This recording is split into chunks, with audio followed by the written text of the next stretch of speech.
Warning. You're now entering a stream that isn't suitable for everyone. Be warned that this channel will have swearing, singing, sexual innuendos and lots of jokes that could easily offend.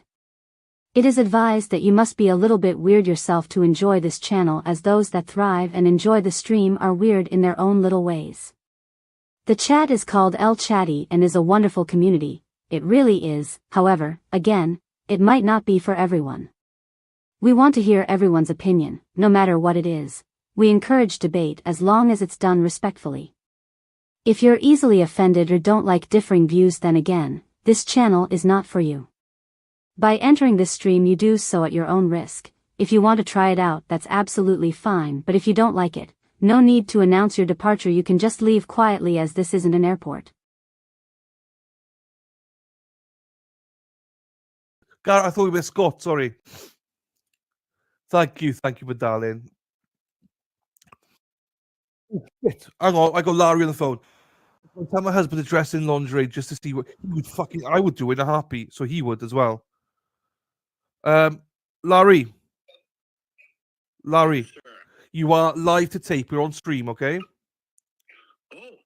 So just hello, everyone. Yeah, we just I've not checked in you all week. I was going to phone you this morning. Then I thought, you know what? We had a break, so I thought, you know what? Let's phone him now and see how he is. But then the trial's going on as well. So, but we still answer the call to you because you're the man. What's the topic of discussion today? Well, we're watching this boring trial, okay? So that was bad. But the topic of discussion right this second, I don't take this too far now, right, Larry? But this second is we're talking about Scott McGuinness cross-dressing, his and you would do it. So the scenario is this, right? So you bought your significant other, your girlfriend, right, some lingerie and a corset and like nipple tassels to dress up in and stuff, right? That's what happened here, right?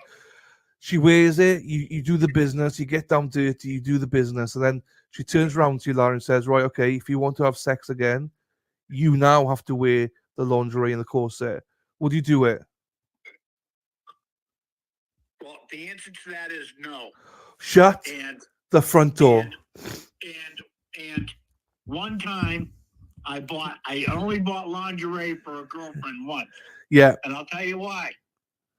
Because I went over, it was a Friday night, we had a few drinks, and I said, I gotta go out to my car, I'll be right back. Yeah.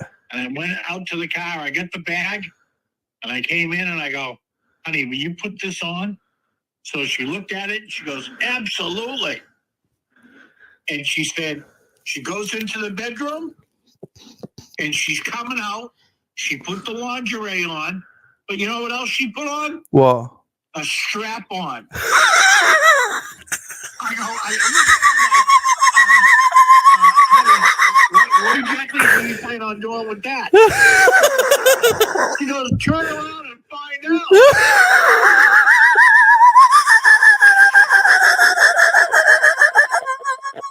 I said, fuck you, and I ran out of there.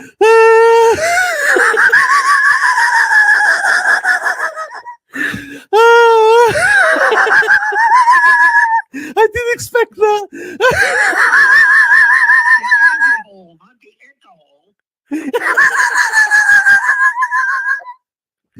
Oh, sorry, Larry. That's not what I was expecting. Oh, fuck, I'm crying. I was not expecting that. Oh, fuck, Larry. That's not where I thought that was going.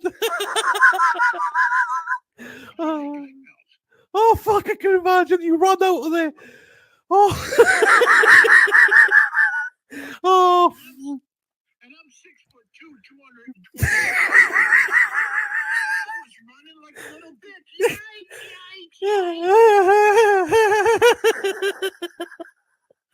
Oh, I bet. My ass was all tucked in. I was shaking all my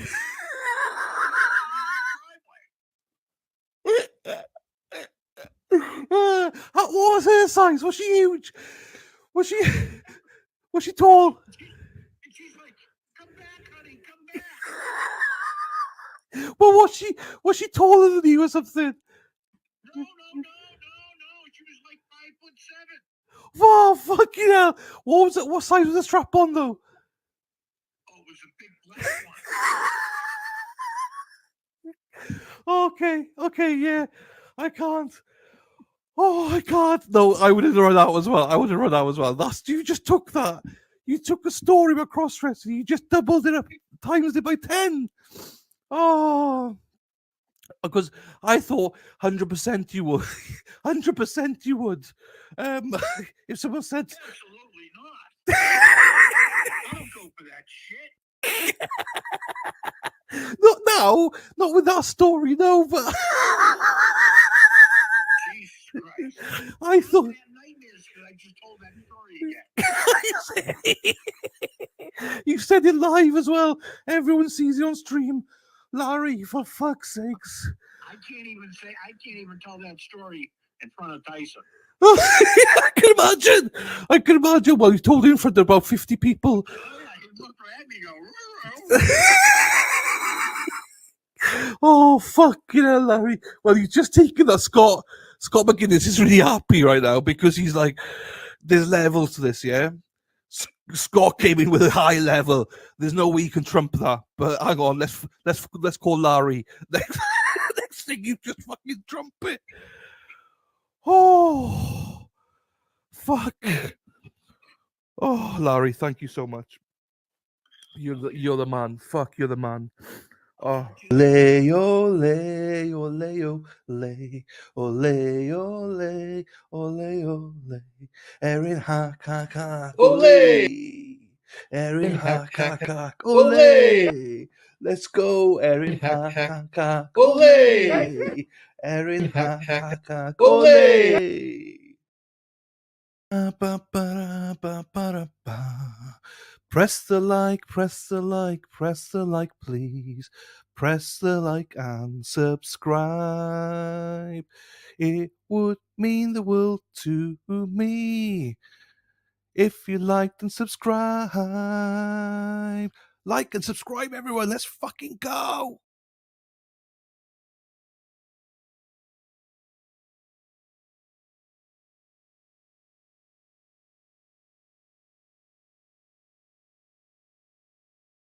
Hello, everybody. How are we? Hope you're all well.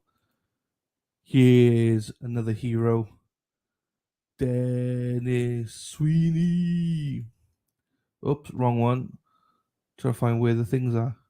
There you go. There he is. His new hat, 02021. What a joke. That's a Canton postal code. And he's got his alternate corner t-shirt on. I'm not sure which one that is. But the pink suit to Den. And the free can read banner at the end as well. Look at that. Look at that. Check you out, Dennis. Hang on. There you go, Dennis. Thanks for sending me this. Much love, as always, Dennis, to Brenda. Love the pics, as always. Right. Hang on. So, Erin Hack wants to see me naked, so she can see me naked. Why are you naked? What do you want to know? I'll show her my pubes, my pits. I'm having problems. We're not sure whether I'm going to shave my pits or not. And we saw my nips yesterday with the hairs as well. Hack. I'm not sure whether we should shave them or not. We're debating. But as we're debating, Sherry, hello to you, my darling. Good day, mate. She's from Australia. The verdict is in. We will play the verdict in a little bit. The verdict is in. If you know the verdict, please do not spoil it. The verdict is in, though. So we'll play that in about 20 minutes. Rhode Island's on fire. Deb's hair is on fire. Yeah. Debs is out, so hello to you, my darling. Robin, hello to you. Kelly, hello to you. Sassy, hello to you. There's a verdict, yes. Ken, hello to you. Ruka, hello to you. Let me go through it. Kim, hello to you. Sassy's back here, hello to you. Alexis Fart, what a name. Alexis farts. Woke up this morning feeling fine. Alexis is found. So there you remember. Woke up to a note. I'll give you the membership. Woot woot. You were yesterday. There you go. Congratulations to you. Good morning, Elsie. Hello. King of Canton. Hello, sir. How are you? Hope you're well then. Toots. Toots. Toots. Toots. Toots. Toots. Hippie chick. Hello to you as well, my darling. Disney Queen. Hello to you, my darling. Ali. Hello to you, my darling. Don't forget, members, roll call at 4 p.m. Eastern. What's he doing? I'm streaming, LF Face. Why are you doing it the same time as me? I'm joking. I won't be streaming till that long. Robin, second time, hello to you. Karen, hello to you. Ashley McNamara, hello to you, my darling. Hope you're well as always.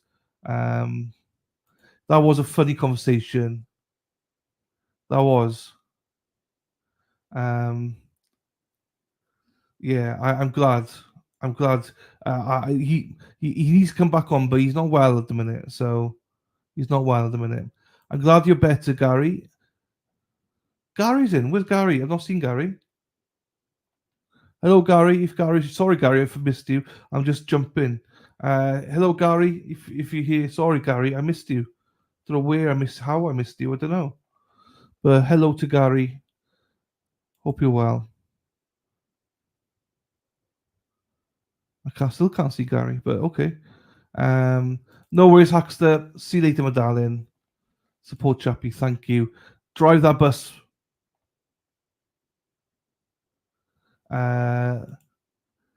Crystal, good morning to you, my darling. Hope you're well. Oh my God. Here she is. Hang on, everybody. Here she is. Where's she gone?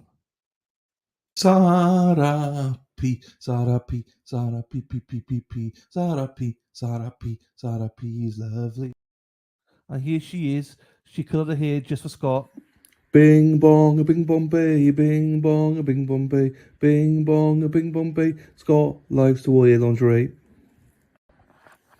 Boom boom boom. Amy's got big boobies, boobies. Boom boom boom. Amy's got nice boobies, boobies. So you see. So you're all saying, "Oh, what did it come back to?" It's your fault. It's only literally, Sarah P. Look what happens when you're not here, my darling. Look what happens. I got my nips out. I got everything out, all because you weren't here. Your fault. All your fault. Miss Gold's in the house, though. Hello, Miss Gold. How are you doing, my darling? Cannot believe you say get your pits off. I thought everyone would love my pits. Do you prefer to see my nips, people? Is that better? I don't know. I'm insulted. I don't know what to say. I do not know what to say. I might have to change it. Let's have a look to see what I can change it to. But what can I change it to? Before that, though. Oh, cheese and rice. So there's that, cheese and rice. What can I change it to? Hang on. There you go, Miss Gold.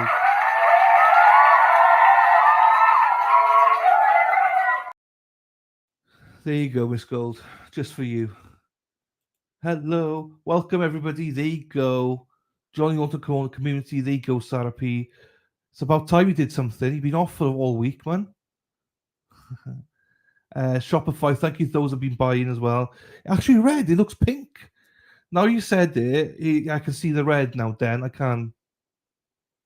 No, I know. But where is he? Because Hippie Chick said, "Oh, glad you're here, Gary." So I was like, "Oh, hi, Gary." So no, I know I know. So, she meant Ken. Fine, okay. Sorry, that's why I got confused. Where's Gary? Because I know Gary's ill. I know he's ill. It's fine. But I thought she meant Ken, not Gary. That's why. There you go. That's what confused me. There you go. Looks like a quarry. You want to look like a tennis ball.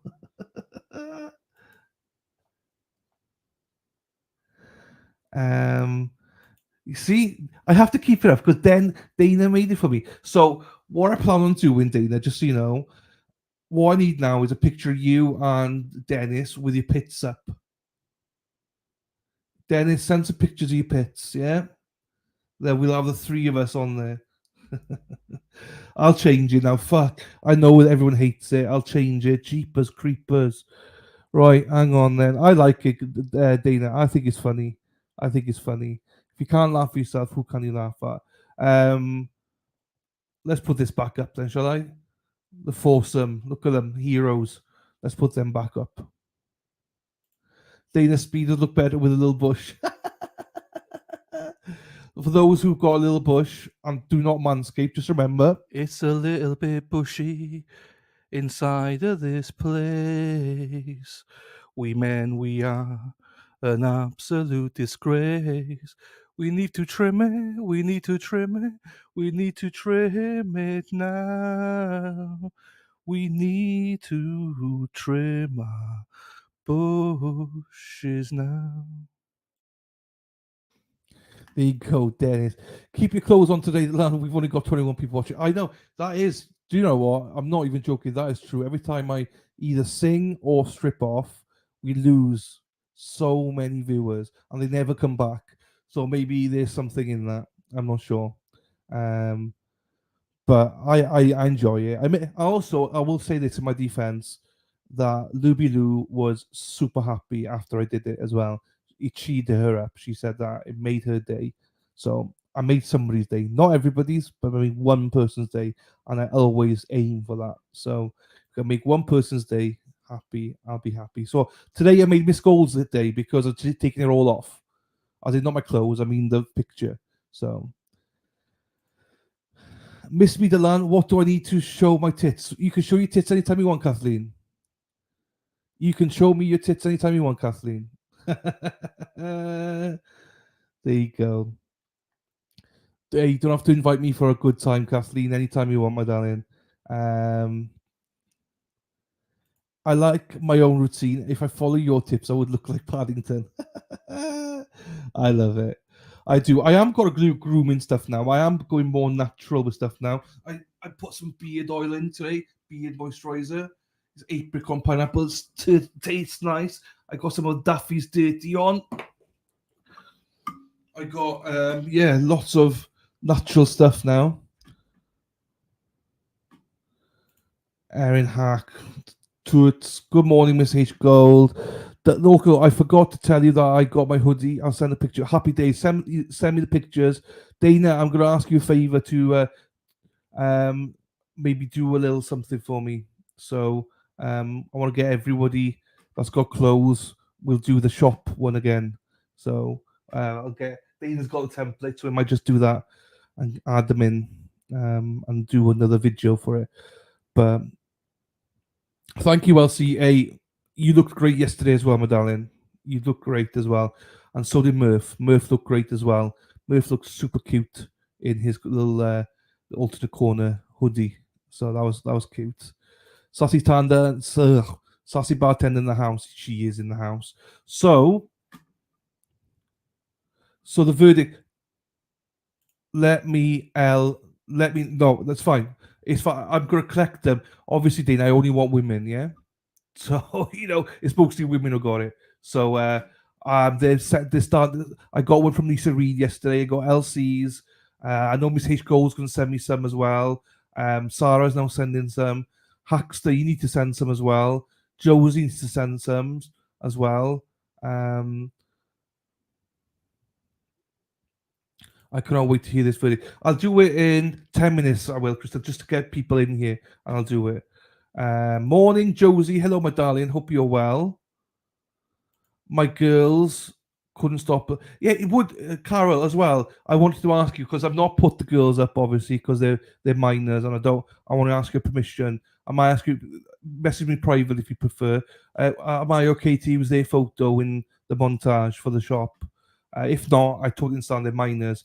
But if they're willing and you're willing for me to put it and as promotion tool, then I'll add them in. But I don't add them in without your permission, my darling. And if you don't want them on there, absolutely fine. That's not a problem as well. I totally understand. Josie.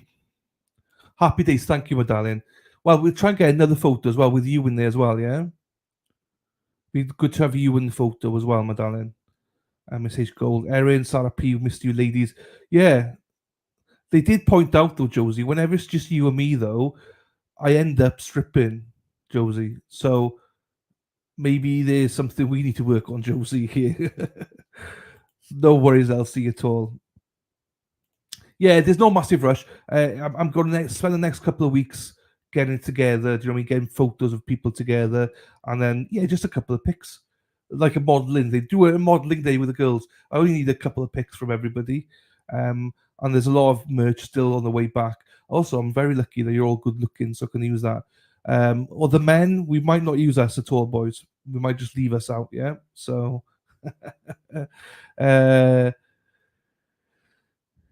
Yeah, he told me publicly, yes. Privately, said differently. Right. So before I go into the verdict, right, we got 8 minutes. So plan of attack of today, right? So I've got some videos to play. So I'm finishing early today. No worries. Nuclear stress test done. Oh no, yeah, okay. Good luck with that, mate. I'll get in touch with you. I'm not. I'm going to be offline from midday today, so I'll get in touch with you, buddy. Between now and the weekend, I need to chat to you about our get together in Boston as well. See if we can get a location. Right, it's okay, Dana. Good luck with that, buddy. Been thinking of you. So I need to finish early today. So, as some of you know, my mother's ill, so I am making dinner for my mother tonight. She is ill, so I need to do that. I need to give her my father a break. And tomorrow, I am not streaming tomorrow. I'm taking a day off tomorrow. My father has a funeral he needs to attend, which means I'm looking after my mama. So, what if my mama needs anything? My mama gets it. So I just need to spend some time with her tomorrow, and make sure she's okay if she needs anything at all. So it's all good. It just means that I'd rather spend time with her than have the stream and then her text me or phone me or something saying that she needs something. So I'd rather be around. So yeah, that's what I'm doing today. I'm going to be finishing at 5 o'clock, and I'm going to be I'm not sure if I'm going to cook. I might get a takeaway tonight for them. I might get a takeaway, Indian takeaway tonight, and I'll cook tomorrow night. That's what I think I'm going to do, is cook tomorrow night. I'm not sure I'm going to cook them, but I made them. I'll be cooking Sunday night and Monday night. But yeah, tonight I'll cook for them. Sorry, tonight I will get them takeaway, and then tomorrow I will cook for them. No, thank you, everybody. Thank you. I think she's got like some sort of sciatica, so she can't move and stuff. No, she can't move very, very easily. Then, so she needs some help. So, and my father needs a break. Do you know what I mean? So he's knocking on a bit as well. So, and there's nothing else on. So I said, don't worry, Mama. I'm a mummy's boy, so I'm not ashamed of that. So I'm a mummy's boy. So I will certainly do that. It'd be nice to have a chat with her. Do you know what I mean? Spend some time with her, some quality time. So yeah, so that's my plan. So forgive me, I am only on for a couple of hours today, and then I need to be off here by 12 Eastern, which is 5 o'clock UK time, and I will not be on tomorrow either. So, but I'll be back Monday, where we're going to start doing the boons on. So we're going to be doing that. Boon's probably not going to be starting until Wednesday, Thursday, but we'll be on. We'll watch some stuff. Thank you, Sarah. Thank you, everybody, for your kind messages. Thank you. She would appreciate that. She generally would. I will tell her that you all say hello to her.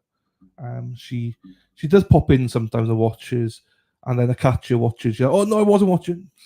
She thinks I don't like her watching. I don't mind her watching. But I do know she doesn't like all my nonsense, stripping off.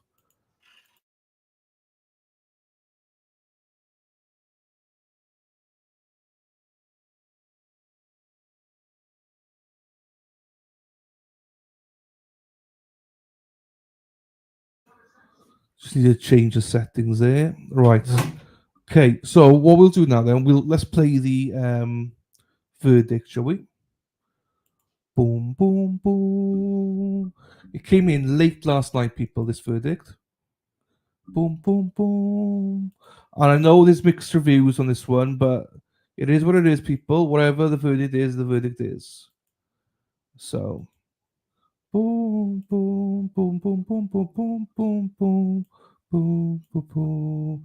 No, I don't. I'm all right. I'm all right till 5 because she's fine. I made a lunch today. I've already made a lunch. I made her a nice little. I made what do you call sourdough baguette. So she's happy. She's got tea. She's got water for her tablet. She's got everything, and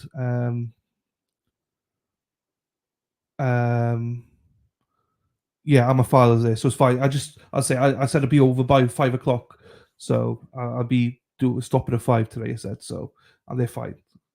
I was just gonna say, I hope you act better with your mum than you do on stream. I act the same. I do act the same. I'd be like when I say that, right? I don't swear as much in front of my mother. I still swear though, and to be fair to her, I had my pits in a nose today as I smell my pits because I've tried a new bar of soap. So I was and she like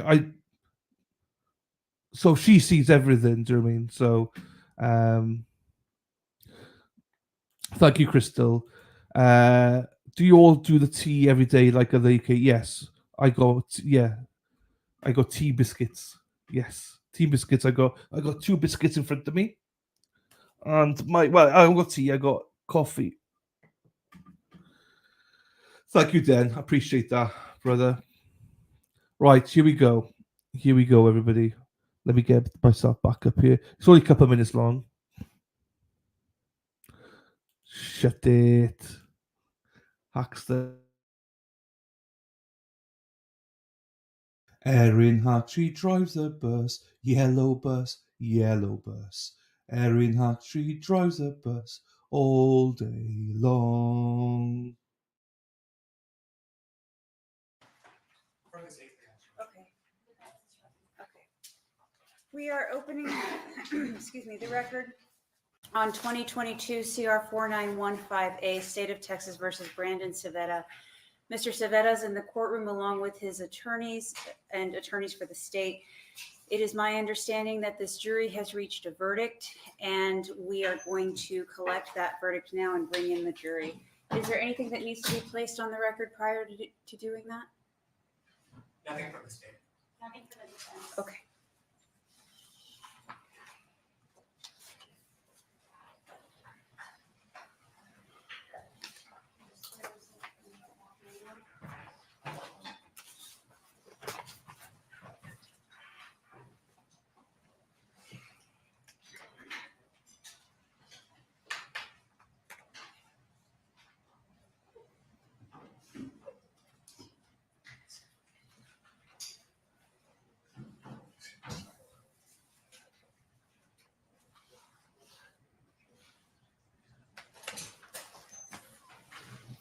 We are ready, sir.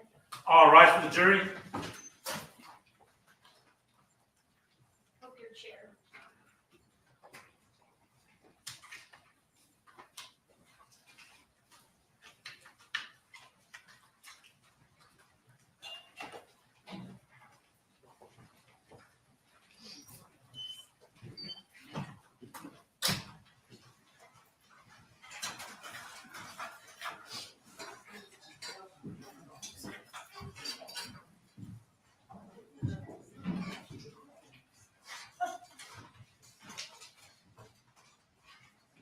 You may be seated.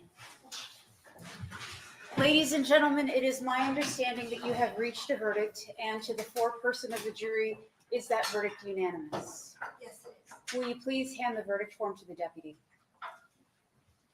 Thank you.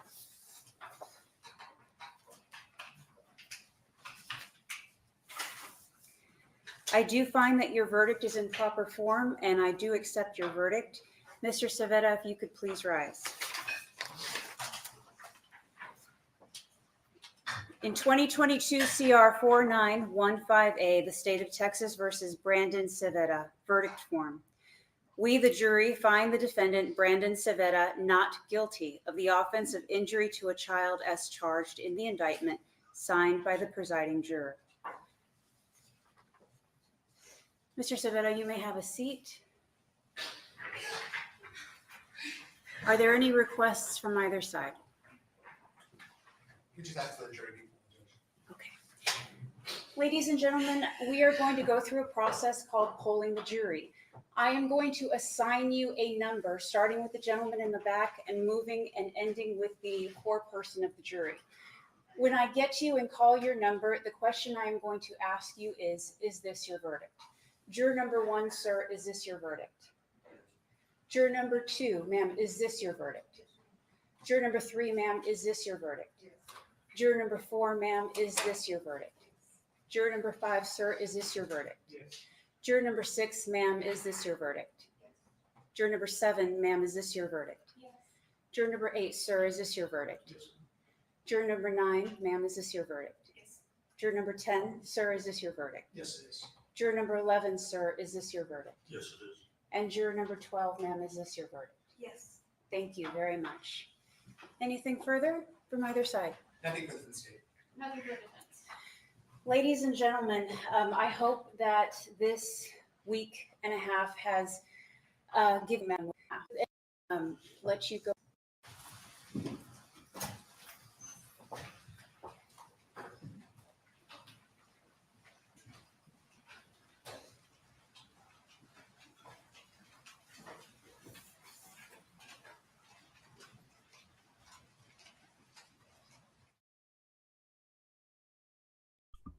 There you go, people. It came in late last night. I saw it this morning. It came in late last night. So there. So I mean, I agree with everybody that the charge was just too high. I would have said that he should be found guilty on a lesser charge. I think that he would have been found guilty on a lesser charge, but at the same time, I'm a little like I hate when they introduce lesser charges. I always think there should be only one charge, only because I think people aim high, hope for the best, but if not, they put a buffer in there. But I potentially think that this judge may have ruled that there's no less included allowed in. So it's at the discretion of the judge whether she or he allows lesser included in. So I'm surprised there are no lesser included in. I am surprised, but I think the reason is because the judge, I think, must have said, no, that's what you put in, that's what you're going for, no lesser included. So I don't know that for a fact, but I'm just surprised there's no lesser included. I find it hard. I don't think I would have found him guilty on that charge, but I do think that. Do I think he's innocent?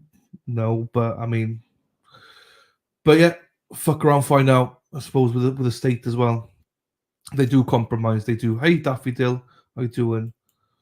So the stepmom is a different one. So obviously I didn't watch that, but I know Joe and Toots and everybody mentioned it the last time, and there's a lot more evidence, different evidence in that case. So she will probably use it as an opportunity to appeal, but it is a totally different case. So with totally different evidence. So they'll appeal for some, just to say, look, her partner was let off, so she deserves another trial, and try and use the same experts, but it's a totally different scenario. So no worries. Hey Mark, how we doing? How we doing? No worries, Erin Hack. Catch you later. If not, I'll see you Monday. Yeah, stronger evidence, especially testimony of 12-year-old against stepmom specific. So there you go. So they did, that 12-year-old did not testify in this one. So so it's totally different evidence. So I'm not sure that she would be allowed. And if we listen to that trial, maybe we'd be absolutely fucking slam dunk guilty. I don't know. You know, I don't know. I just think he was overcharged. If he was found guilty, there was no 25 years. He was facing life in prison without the possibility of parole. So I do also think, I know some of you didn't like the bald doctor, but I actually thought he was good. And he did put reasonable doubt in my mind as well. Up until then, I had him guilty all the way into that doctor. So yeah. Anyway, so Mark, this was just a verdict for the trial we've been watching. He was found not guilty. So there's that. Right, let's move on. That was a good trial. I'm glad we covered it. Oh, darling, me and you. So this one is a hearing from yesterday. This is because you're the one that I want. You are the one I want. Ooh, ooh, ooh. This is Brian Walshe. Brian Walshe's hearing from yesterday, people. So here we go. This is with Judge Bev. Judge Bev is the thing. Oh, yeah, sorry. I should have done that, Joe. You're right. RIP. Let's not forget who was important in all this. Benjamin. Benjamin was the important one. Let's not forget that. Sorry. My apologies. I should have said that, actually. I did think that this morning or last night. So I forgot everything. That's what we did that for. Benjamin. RIP. Rest in peace, my little boy. So let's take a moment of silence for Benjamin as well. So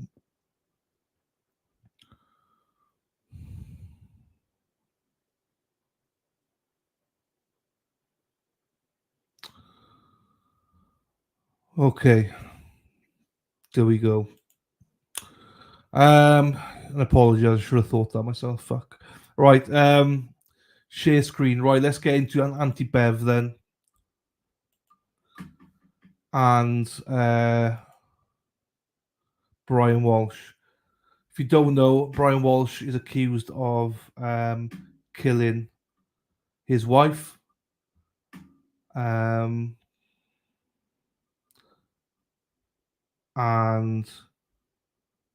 yeah, this is the hearing for it. So we'll see. I'm off my game at the minute. I'm off my game. Right, hang on. I have game. I got game, but I'm off it. Right, hang on. Where am I doing this here?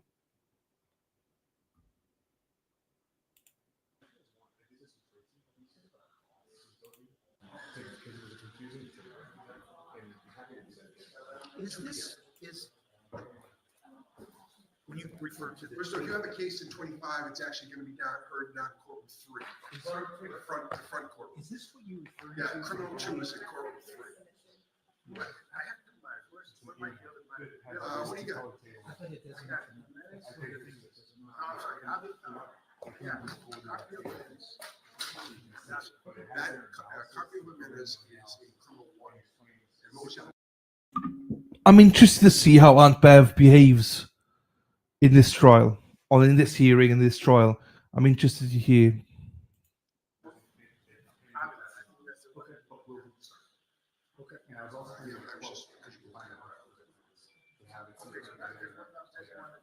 Yeah, I think so. Let me just verify for you. The initial was like someone. Yeah, that's a quote 3. So the first one that we talked about is they're going to charge you. What's that? They're going to charge someone downstairs. But what is that for? So have somebody go down there. Yeah, they're there. Jimmy just said go in. Why'd you listen to him? That's a bigger question.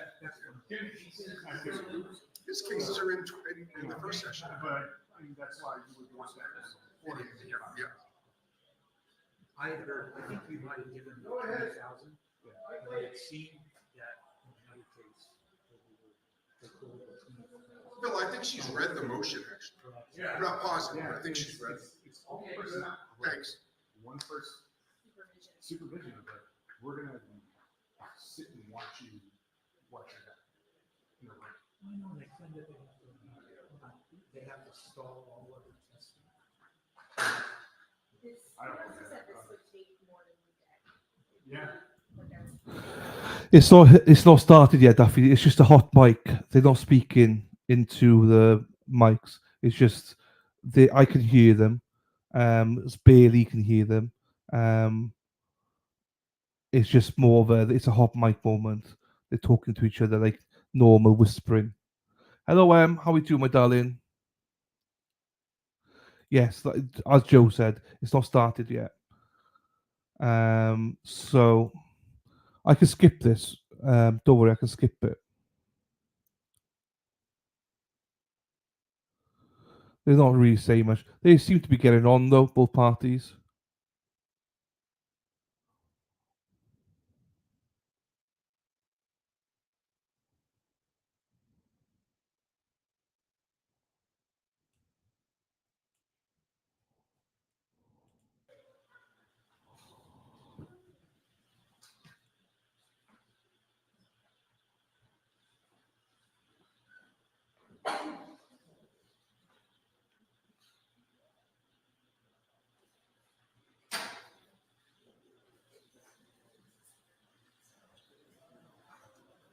This is 23 CR9-1, the Commonwealth versus Brian Walshe. Can I have counsel identify themselves, starting with the Commonwealth? Good afternoon, Your Honor. Greg Connor for Commonwealth. Good afternoon, Mr. Connor. Good afternoon, Your Honor. Laura McLaughlin for the Commonwealth. Good afternoon, Ms. McLaughlin. Good afternoon, Your Honor. Good afternoon, everyone. Kelly Porges on behalf of Mr. Walsh. Good afternoon, Ms. Porges. Good afternoon, Your Honor. Larry Tipton for Mr. Walsh. Good afternoon, Mr. Tipton. Good afternoon, Mr. Walsh. Good afternoon. Mr. Walsh, you can have a seat, sir. Thank you. All right, so, Mr. Tipton, I've read your motion and affidavit and memorandum of the Commonwealth's response. Have you had a chance to look at any of the materials that it seems like maybe the Commonwealth gave you in the last week from when the motion was filed, or? No. Okay. Because frankly, we just got it. Okay. All right, so what are we doing today? Well, I don't want to speak for the Commonwealth, and I want to make sure that Mr. Walsh understands, because I just told him something different in Waco. Okay. I think based on the representations of the Commonwealth, both in its communications yesterday and then this today, there's a lot of discovery forthcoming, some of which addresses some of our requests, some of which we don't. So I think it's a waste of our time to argue this extensive motion and memorandum of law. And I was going to explain why we filed such a detailed memorandum of law, but I don't think I need to waste the court's time with that. So I think what we're suggesting is, at least what we're suggesting, is that we come back on December 2nd, having had a chance to review what is coming, and then Narrow the motion as to what you might still need. All right. I'm sure that's fine. If you determine that some of what you're requesting is Rule 17, do you anticipate being able to file them that day or not? I'm not telling you you have to, I'm just. well, I can tell the court that we're certainly looking at our request to see if they require Rule 17. And I'll just very briefly say that in our memorandum, when we address internal affairs, we are suggesting that right now, under the present facts and circumstances that we argue in the memorandum, that a Rule 17, even for internal affairs, isn't necessary given where we are today. And the court may certainly disagree, and we said in our memorandum, if the court orders us to follow Wayness, we will. But if we know that a Rule 17 would be required, I would anticipate we'd bring it with us. And it's not necessarily regarding the internal affairs, Right. but other things you were looking for, I Exactly. thought were probably a little bit more obvious, Rule 17. Okay.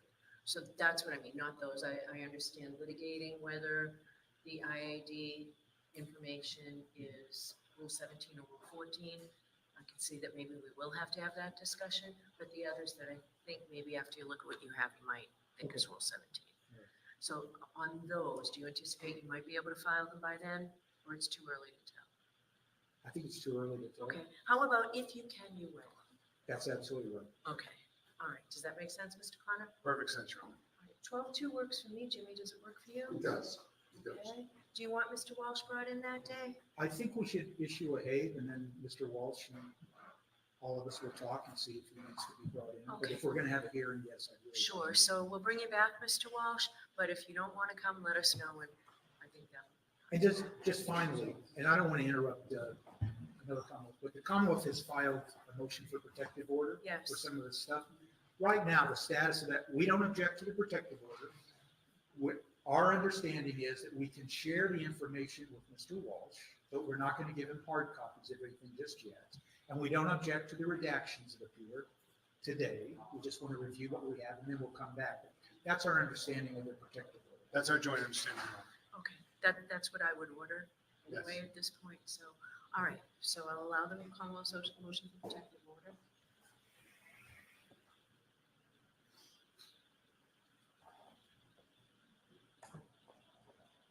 All right, we'll see you December 1st. December 2nd. December 2nd. December 1st. All right. Sunday. All right. So, Jimmy, you can take all my notes off the papers, please, if you would. All right, thank you all. Thank you, Your Honor. Thank you. Thank you. It's Jimmy. Jim. Oh. That's okay, I don't care. Thank you. Just want to remind them so.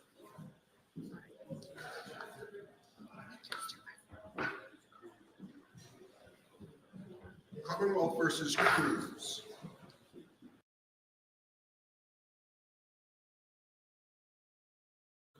That's interesting. Very quick that was, Spacey Stacey. You were right. I don't know. I think they're all from out the. They're from Mass. I think they are. Yeah, it's the same courtroom. Viv, same courtroom, my darling. Proctor. Oh, they want all the records from current case for Proctor. Yes. Gin Jim. Yes, I know. So okay, well that was a bit of a waste of time. So December 2nd, we will be following this case because I'm intrigued with it. Aunt Bev does definitely sound totally different. Totally different with them compared to the way she is treating Karen Reid's team. But if you notice, Laura McLaughlin, who was with Lally, she was there with the Commonwealth. I'm not sure, right? I think she's a lawyer, but what a complete waste of space she is. She did nothing. No, he wasn't fired.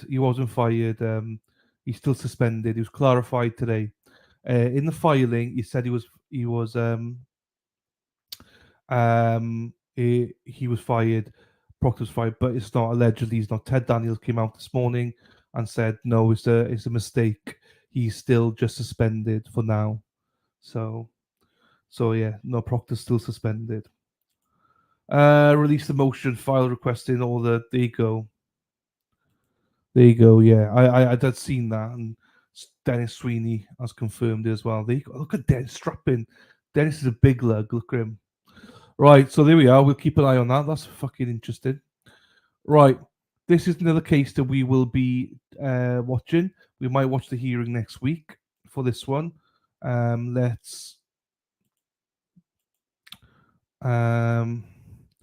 This is. You'll see it now. Oh, the Microsoft exec murder trial. Any details in the Microsoft exec murder case going on in Florida. A judge has actually set a trial date for October 20th, 2025. Defendants Shanna Gardner and her husband Mario Fernandez returned to court to learn that their final pretrial hearing will be October 13th, 2025, about a week before jury selection is scheduled to begin. They're charged with first-degree murder in the shooting death of her ex-husband, Jared Bridegan, back in 2022. Gardner and Bridegan were in the middle of a bitter custody battle. Today, both sides came to an agreement on the October 20th, 2025 trial date, as long as the defense team gets all the discovery evidence 6 months before the trial. The judge was eager to get a date set so that she can, and she actually made one of the co-counsels for Shanna Gardner call her attorney, who was in jury selection for another trial, to confirm that the date worked well for him. He's kind of just going this path without any kind of end date and goal in the resolution of these matters. This case could take 5, 6, 7 years because I think that the way things are going, I think that we all need and it takes a lot of preparation. It's not like this is a week-long trial. There are lots of considerations, I think, on all sides, and I think the number of lawyers and the earlier we get a date in mind, the better off we will all be.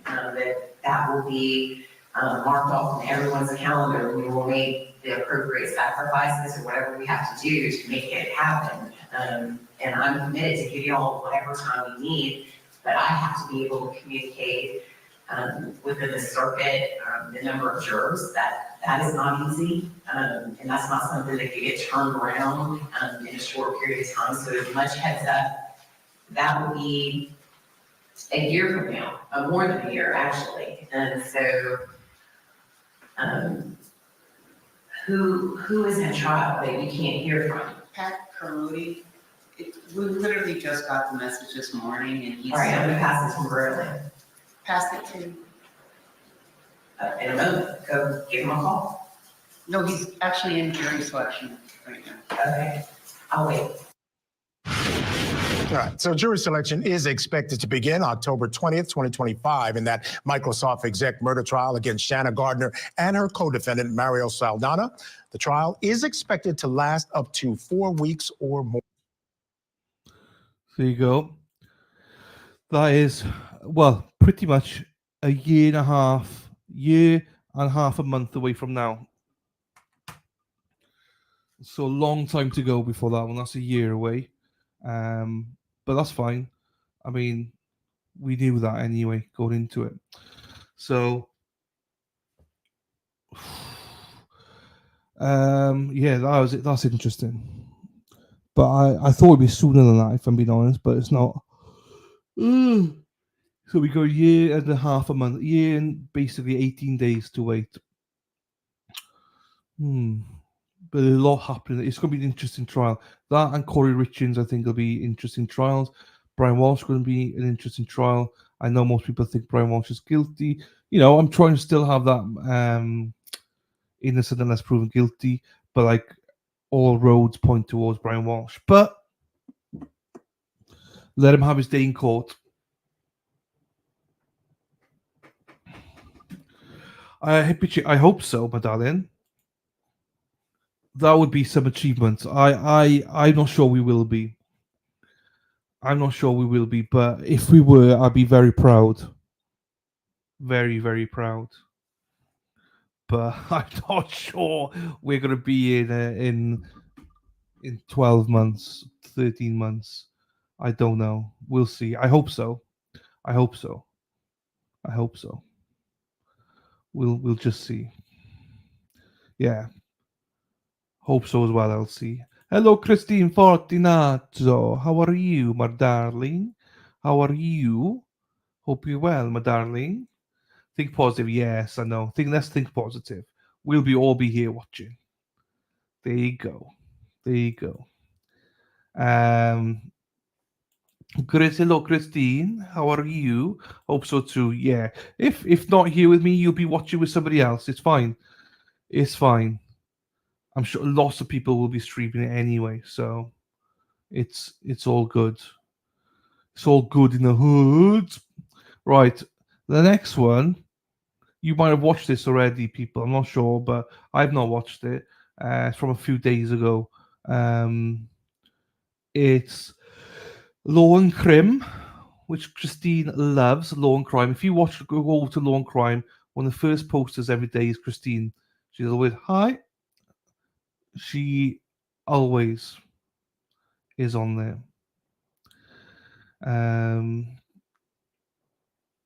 Most definitely. Miss H. Gold. What are you saying, Dylan? I'm not saying anything. I'm just saying in the sense that I hope that I'll still be streaming. I don't know. I mean, I hope so. I don't know. I'm very lucky at the minute that I have such generous people helping me, but like people move on. I don't know if I'm, going to be able to sustain a channel. Each month's different. Do you know what I mean? So this is I might get. I don't know. I don't know. At the minute, I'm still doing this. I gave myself a year. So I think that year is like April or something. to see if we can succeed or not. So, but we'll see. We'll see. You can't leave us ever. Well, thank you to you and your support. Then that's why I'm still here, Carol. You know, both on a personal level and also like you've also been very generous to me. So thank you so much, my darling. Wouldn't know what to do without his hurry. Yeah, you would. You'd be straight over to the Glera. You'd be straight over there. I'll be there with you. Where did the altar corner come from? It came from someone took the piss out of me for this, right? Basically, it was from Alex Murdoch, and essentially, people had opposing views to me. They all thought he was guilty. I just said I didn't say he was innocent. I just said like let him have his trial first, then decide. And then I was just pissed off, so I started a channel.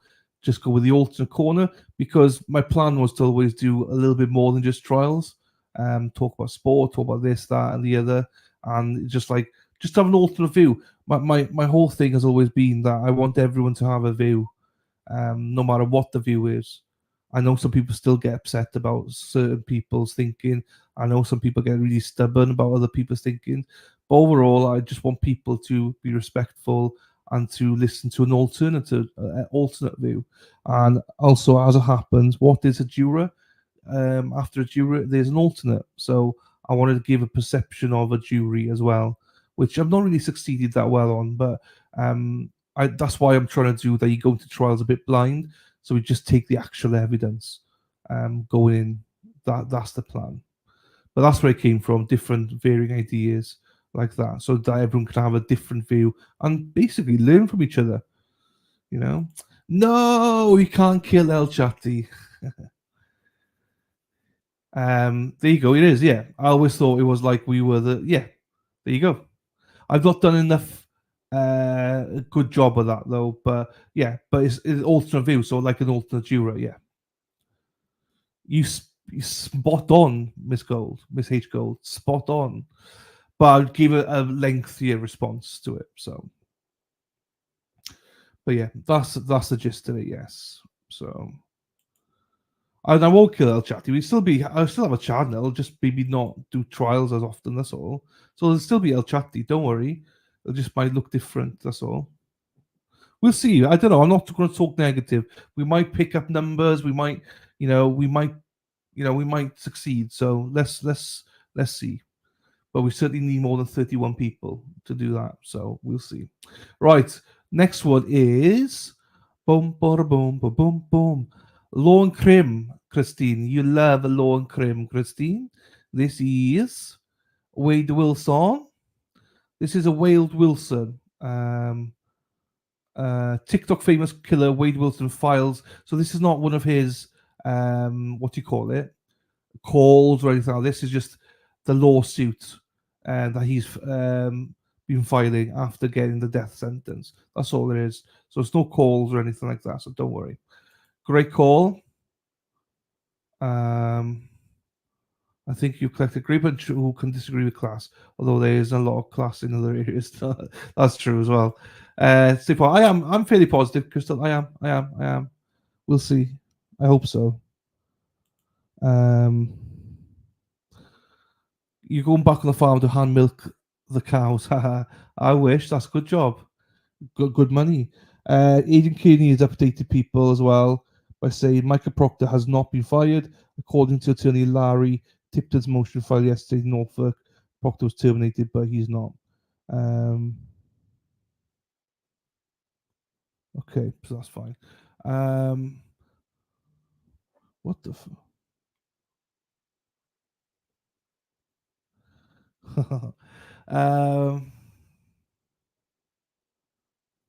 Nothing is fine. It's fine. We're going to be in withdrawal. I know. It's fine. Hey, anyway, let's stop it. Let's go.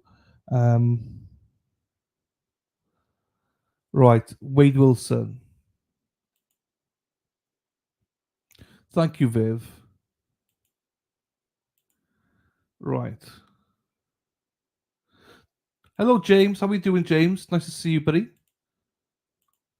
Why? Don't feel sad. Fuck me. Don't feel sad. Don't feel sad. We might still be in a year's time. Fucking hell. Anyway, let's get back to it. Don't feel sad. Bloody hell. Right, here we go, everybody. Wade Wilson. See what happens here. We, the jury, find by a vote of 9-3 that Wade Wilson should be sentenced to death. We, the jury, find by a vote of 10-2 that Wade Wilson should be sentenced to death. A Florida man who was sentenced to death last month for the shocking murders of 2 women is making headlines once again, now setting his sights on the state attorney's office and Lee County Sheriff's Office. So let's go back to the beginning. Wade Wilson received the ultimate punishment for the brutal and horrific October 2019 murders of Christine Melton and Diane Ruiz. Prosecutors say the tatted killer murdered Christine and Diane just for the sake of killing. Christine Melton was 35 years old when she died. She was found in her South Cape Coral residence, wrapped in some bedding, tied with some shirts and leggings and a bathing suit top.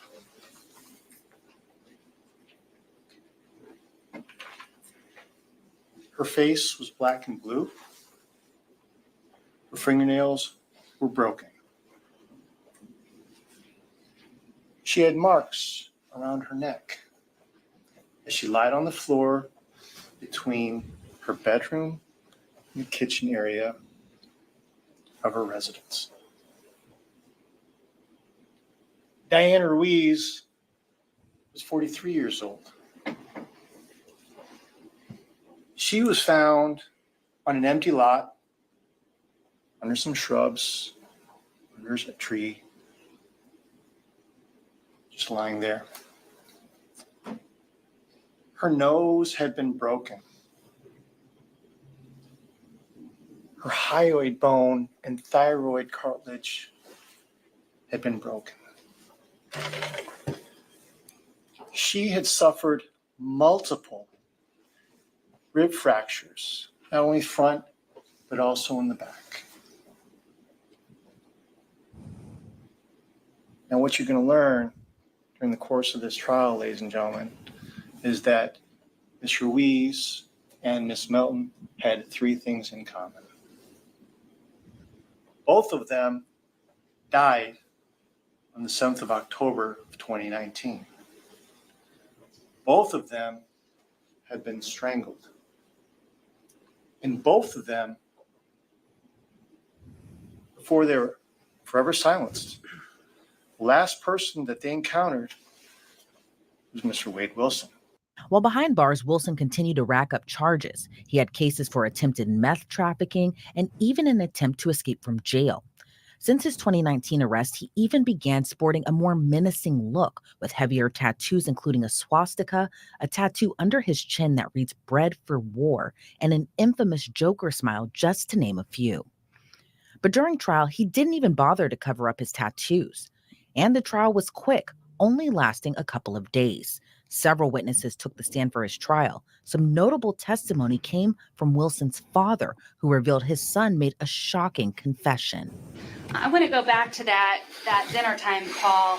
When he talked about these 2 people who are no longer with us and that he was a killer, did he show any type of remorse? No, ma'am. So let's go now to the 10 o'clock call. Again, your wife knew about kind of what was going on during that day. Yes, ma'am. And when he called back at 10, did he go into more details about what he had told you earlier? Yes, ma'am. So let's start with the first girl. If you could tell the jurors, what did he tell you? He just said he met a girl at a bar. They went back to her house, hung out for a little bit, and then she fell asleep. What did he say happened after she fell asleep?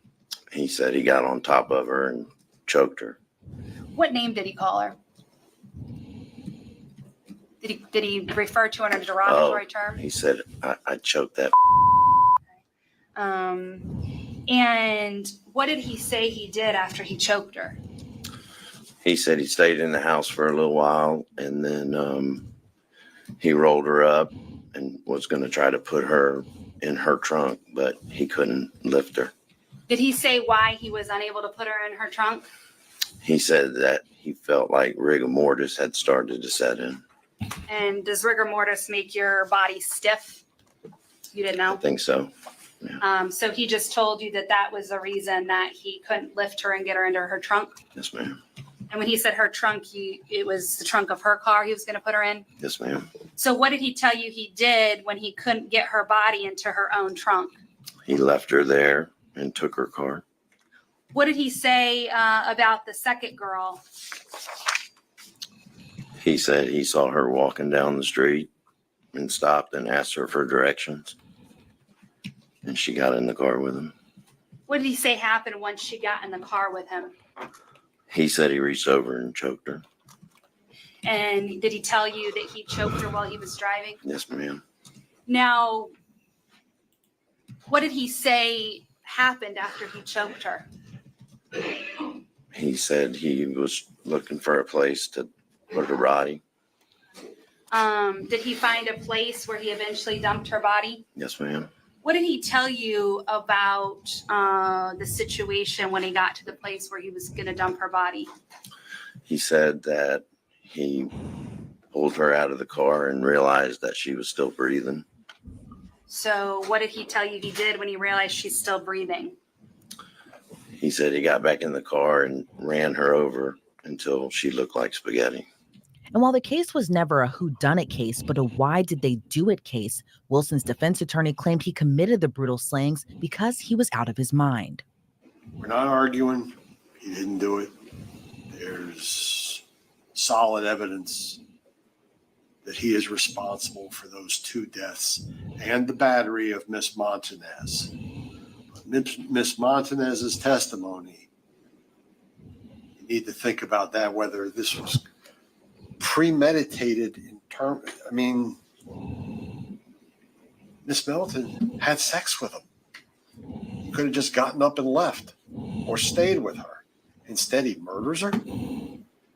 That's not clear thinking, shall we say. I'm not arguing insanity. I'm not arguing. I'm just arguing that the state's claiming premeditation, and I'm saying he's whacked out. He's just out of his mind for any of this. But for the Florida jurors, it would only take just about 2 hours of deliberations to find him guilty of first-degree murder for the deaths of Christine Melton and Diane Ruiz. And during the penalty phase of the trial, it would take jurors only 90 minutes before giving their recommendation for death.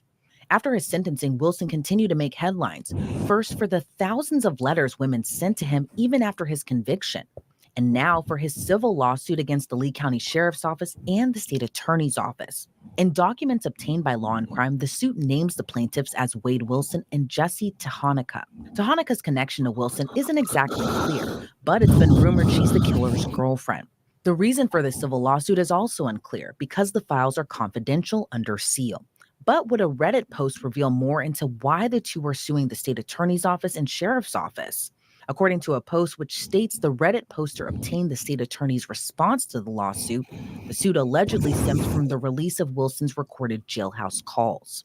And the state attorney's office allegedly responded to the suit saying, after a thorough review by LCSO's public records units and social media platforms managed by LCSO, no evidence has been found to indicate the release of any such calls by LCSO except through standard investigative and prosecutorial channels for LCSO remains responsible under the law. It is apparent that any publicized calls involving the move-ins were shared by third parties over whom LCSO has no control. This undermines the assertion that LCSO is responsible for these releases. But from what we can confirm now from court documents we've obtained, under remedies sought, it says they are seeking non-monetary declaratory or injunctive relief, meaning a court order that prohibits or requires specific action.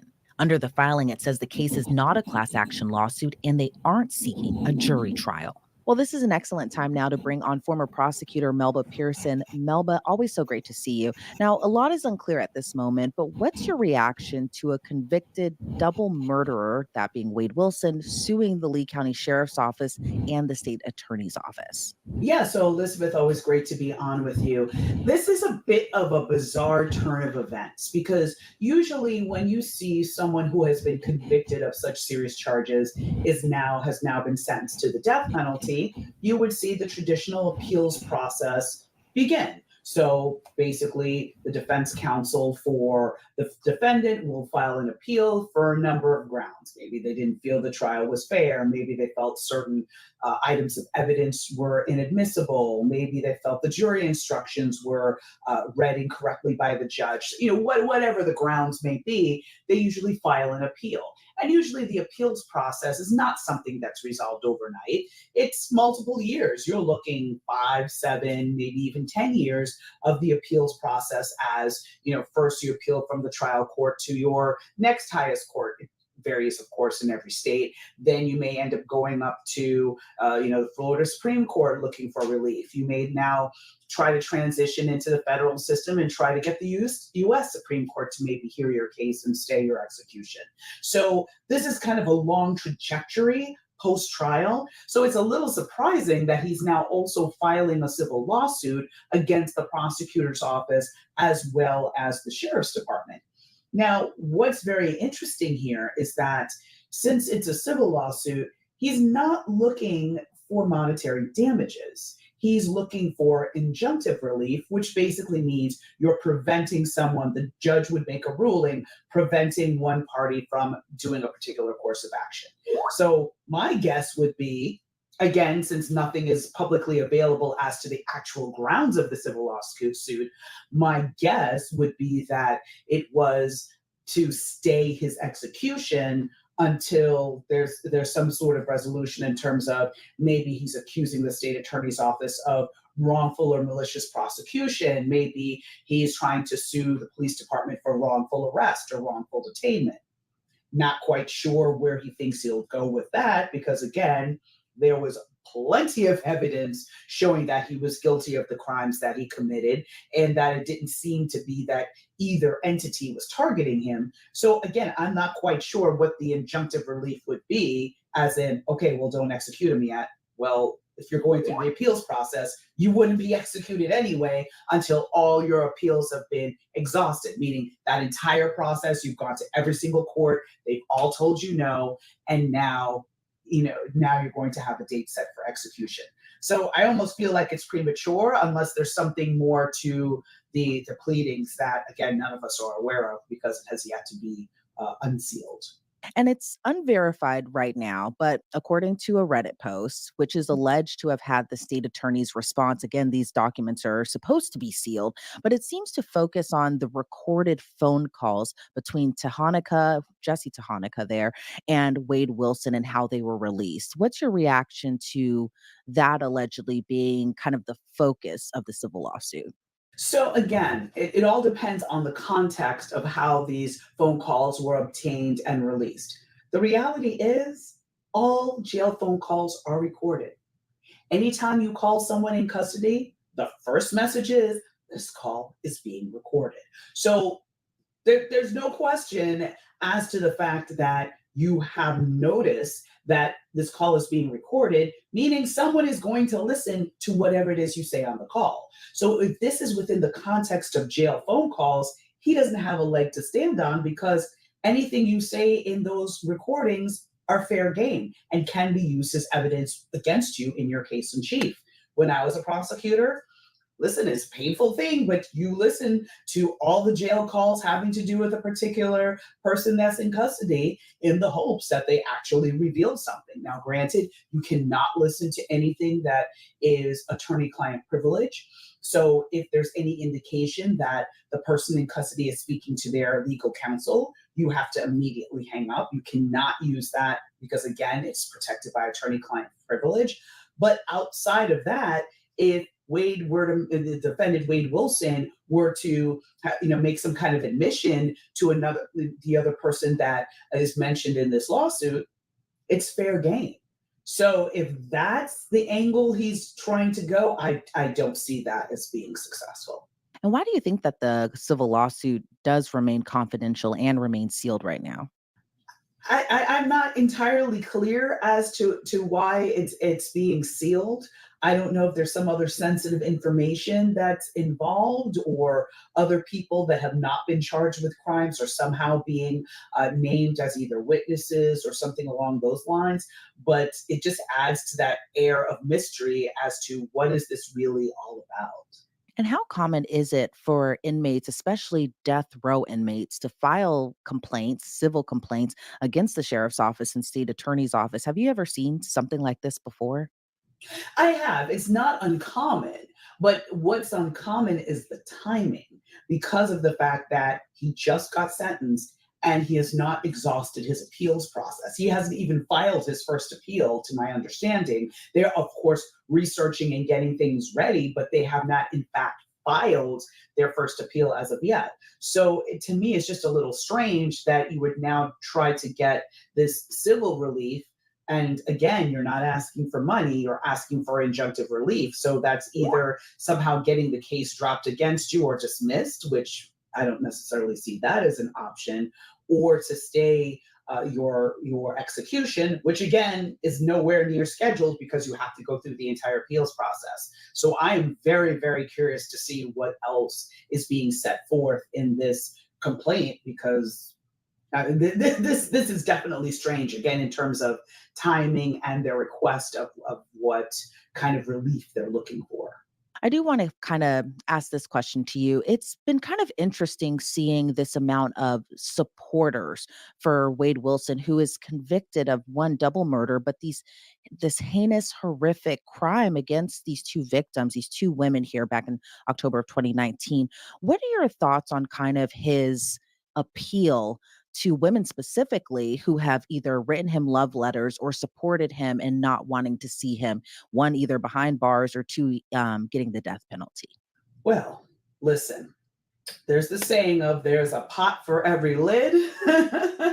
I mean, I can't see what even remotely is appealing about him. I suppose if you have a Joker fetish, maybe that could be the reason, but I'm not seeing what exactly is appealing here. Now, this is not an unusual phenomenon. We saw it with Ted Bundy. We saw it with the Menendez brothers. I think even maybe Jeffrey Dahmer got some fan mail too. Like, there's this weird fascination with serial killers.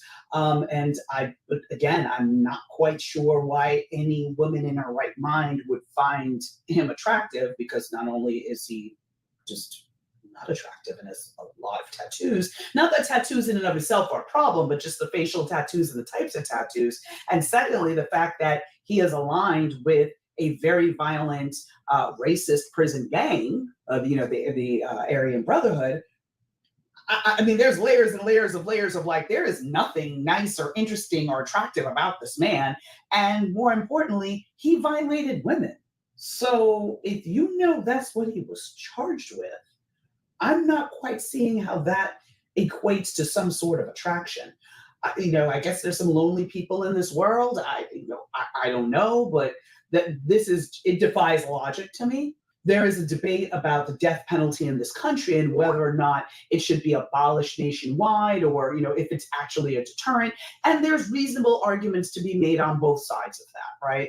So I could see someone, maybe because they're religious or they just don't believe in the death penalty for whatever reason, still wanting to have some sort of contact with him saying, hey, I acknowledge what you did is wrong, but I think your punishment should be life in prison versus the death penalty. That's reasonable to me. But in terms of, oh my gosh, you're so attractive, therefore you shouldn't die, or you shouldn't be in prison, even though you violently, brutalized and murdered two women and also assaulted your own girlfriend. Like, there's nothing here where the math is mathing for me. So people are just interesting. And I know you had mentioned before that you don't think the civil lawsuit will be successful for the plaintiffs, but where do you think it's going to go from here? So I think, first of all, I'm hoping that it's unsealed at some point in time so we can get a better idea of what the defendant is alleging and what evidence he purportedly is going to put forth to substantiate his claims. So I believe that it's going to start to wind its way through the civil system. It's possible that it could end up being dismissed if it's a suit without merit. Or if the judge looks at all the totality of the evidence that the defendant seeks to introduce in a civil trial, and he's like, there's just no way a jury is, there's a question for the jury, the judge can then turn around and dismiss it. So any of those things are possible. So we're just going to have to wait and see as it moves its way through the process and go from there. But I do think, based again on what's publicly available and the little nuggets we've heard from different outlets, I don't really see a path to success for that, and I think it was premature. All right. Well, Melba Pearson, I appreciate your insight as always. Before I sign you off, anything else you'd like to add? Only just to continue to center the families who have been so deeply impacted by what happened. His ex-girlfriend, who is still coping with possibly survivor's guilt after surviving the encounter with him and sadly seeing, another woman murdered after her encounter with him. So those are the folks that we need to be thinking about and uplifting in our thoughts. All right. Melba, again, thank you so much for your time today. I always appreciate it. Thank you, Elizabeth.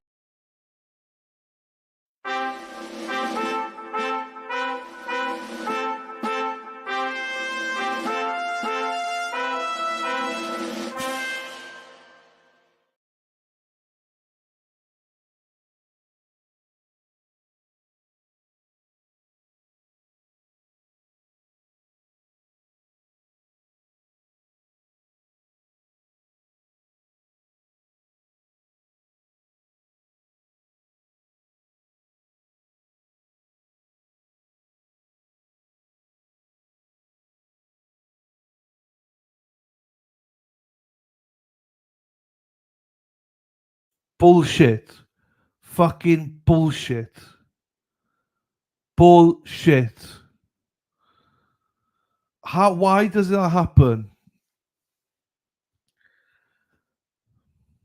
What the? Let's start again. 3, 2, 1. So, thank you to Carol Draper. Fuck. Carol, thank you for darling. You know how much you mean to me. I love you to bits. And she says, just because, 2 hearts. Thank you, my darling. I do appreciate that. I feel like a dickhead sometimes. So what happens is, I unmute myself and like the mods like be funny and like Sarah P especially, she hits the mute button again. Which means I'm muted and I never know. So fuck. Oh no. Anyway, thank you so much, Carol, for the 10 coffees. Wow, fucking hell, that's amazing. So thank you, my darling. I do really appreciate you. Thank you so much. And mods, can we stop muting me all the time, please? I never mute myself. It's only when Sarah P's here. I mute myself. Like she mutes me. I'm sure Josie wouldn't do it. Josie would never do it. Bloody Sarah P. I know. It's when I glance over. And I'm like, why is the chat going so fast? And why are they saying muted? Can't hear. I'm like, oh, fuck's sakes. If they were possible to do. Yeah, I think you're right there, James. Coffee for you, El Chatty. Thank you again. I do, you know how much I appreciate you. Thank you. Sarah P is endearing. Hey, Looby Loob. How's Pounding Terry going? I hope you're having a fun time with Terry. Terry must be absolutely shattered though. Give Terry a break. Sometimes, please, Lou. Jeepers. Find something else to pound. Pound the treadmill instead. I don't know. Poor Terry. But he loves it. Terry called me and said, I love pounding with her. Looby Looby Loo, where are you? Lou is pounding Terry. Looby Looby Loo, where are you? Lou is pounding Terry. Bear with me, I gotta open the door for my nieces. Hang on, I'll be back now.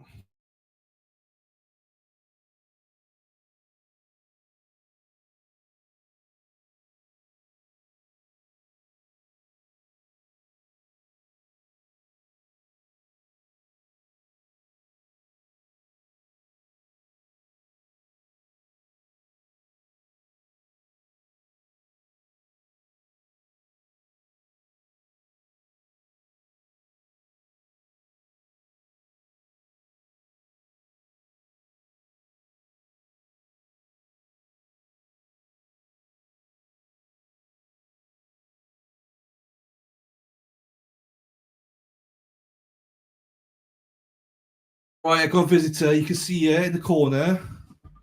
Hang on. She's over in there, opposite the lander. Here she is, everybody. Straddling one there.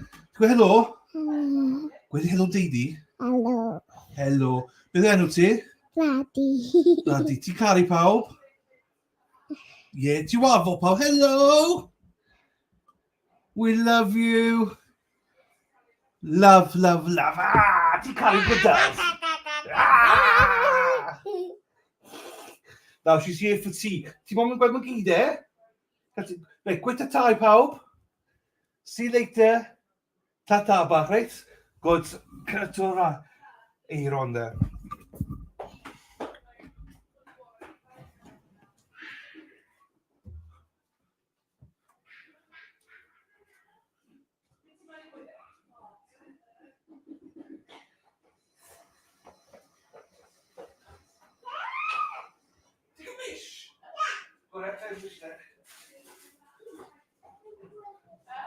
Oh, do you see that?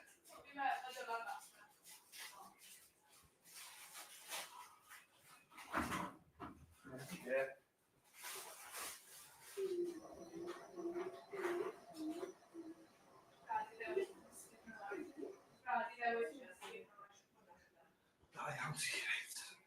Dyna'n dod i gwaith nawr, iawn? Gweith ti Eiron pan di barod. Eiron, ti'n helpu ni? Eiron, dwi'n helpu ti os ti'n wain. Ti'n neud e, da iawn.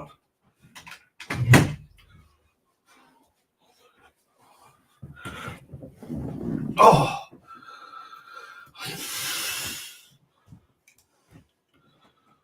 Right, fuck. Right.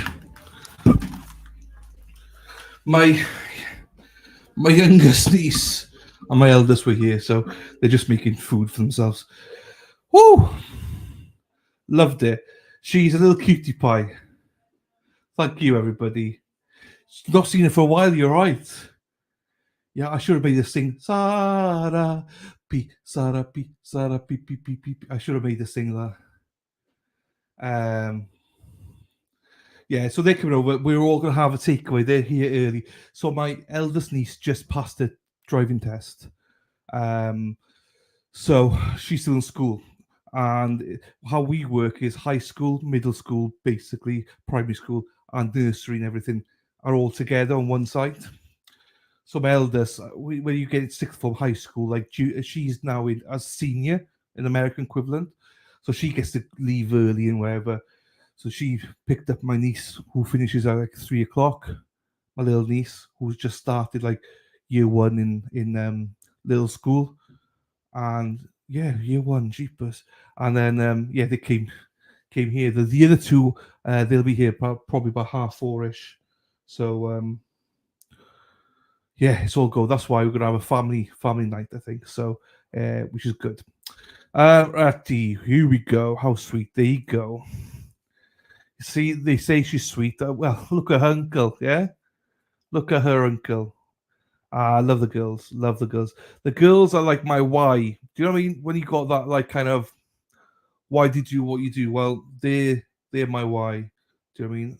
So, the four of them. Oh. Yeah, I've not been in the car. She wants to take me for a spin. I'm like, oh, so a bit busy at the minute. Bit busy. But it's good. Yeah, so she's only now starting to learn English. So the little one, she knows some words in English, but it's all Welsh. Do you know what I mean? It's all Welsh for her. Right, let's move on. If you're old school, you'll see her grow. She's been on this channel quite a few times, so very proud of them. Very, very proud of them. Don't now, because you make me cry again. I love that you love them. I know the only person that's ever made me cry on stream is fucking Josie. She always does it. Now I'm like, oh. Anyway, get away from that. Let's do this. Wales. And there's a place also, James, in France as well. And also, James, the Cornwall. I think it's in Cornwall. They speak a bit of Welsh as well. So I think there's more than just two. The Plogonec as well in France, and there's a place in don't think it's Cornwall, but it's around there that does speak a bit of Welsh. Very limited though, but yeah. Oh, Archie's 14. There you go. There you go. Happy days to Archie. Archie's a cutie as well. Right. Let's do this. No, and there's probably more, James, but I just don't remember off the top of my head. There's definitely France, and there's somewhere in deep England, but it's very rare. In an interesting fact, there's like Cornwall speak Gaelic, and some of it's very similar to Welsh. It came from Wales, but they created their own language in the end, and they still speak it there. So yeah. But yeah, Argentina's a good shout. I forgot about Argentina. Right, this one is, I don't know what this is. I saw this and I thought it was quite interesting. So this is a website, a streamer called MN Crime. He's got 264,000 subscribers. It's a 20-minute, it's a 15-minute thing where somebody comes fresh out of prison and he sets his girlfriend on fire. So I don't really know what it is, but look at these two beauties. Brenda, that's better, isn't it? Let's cover Dana and Dennis. Look at these two beauties. Brenda and Tracy. We love them. There you go. Right, so here we go, people. Let me get it on screen. Present. I really don't know what this is going to be about, but I just thought it looked interesting. Oh, baby, baby, please don't let me go. Early in the morning of August 26, 2022, officers in Washington County arrested a man near a Highway 36 overpass. He was found lying in the grass, carrying a blood-stained piece of paper along with an EBT card belonging to a woman named Shauna Daniels. We'll talk in a second.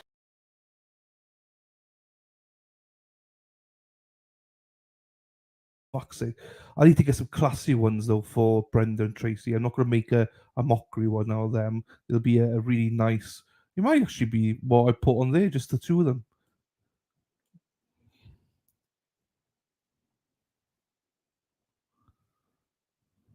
Okay, here we go. You're under arrest. Don't move.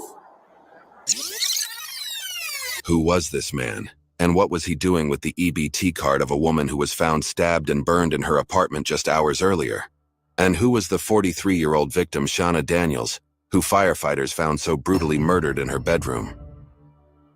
Around 6:30 p.m. on August 25th, crews rushed to an apartment building on the 2200 block of South Avenue East in North St. Paul after getting reports of a fire. Thick black smoke was pouring out of apartment 8 as officers and fire crews tried to make entry, hearing someone inside cry out for help.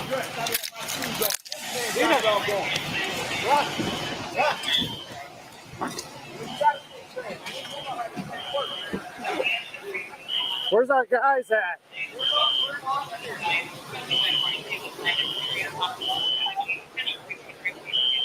What do we got? Where do you guys want us? What floor? Second floor? You need people out in the bottom? Just hang tight. Okay. Russ! I say get officers out. They could hear someone screaming, but the flames and smoke were too intense and dangerous for officers to go any further. Did you guys hear anybody yelling? Yeah, they said they heard. They said she's They up said they there, heard but him yelling. I'm yelling. Here? Yeah. I don't hear anything. I They tried said they running heard up him there. yelling. And he was You saying, couldn't get in? Oh, you can't You see. can't get up there. It's dead black. Yeah, But somebody's still in They there? said that they said someone's in there, but yeah, it's thick black. Can't see. can't see. We got somebody hitting the window, 3rd floor. Tell him. Someone's inside. Someone hit the window. On the south. Top corner. Let fire know we got someone pounding on the window on the 3rd floor, top right corner.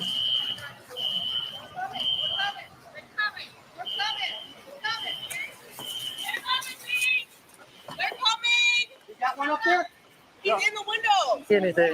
No, we didn't. He's in the window right there. In that window. No, we know. They're going up and they're gonna get him, but It's right- oh, yeah, they we'll be couldn't there. get in because you can't Yeah, see. he's in panic mode. Oh my god.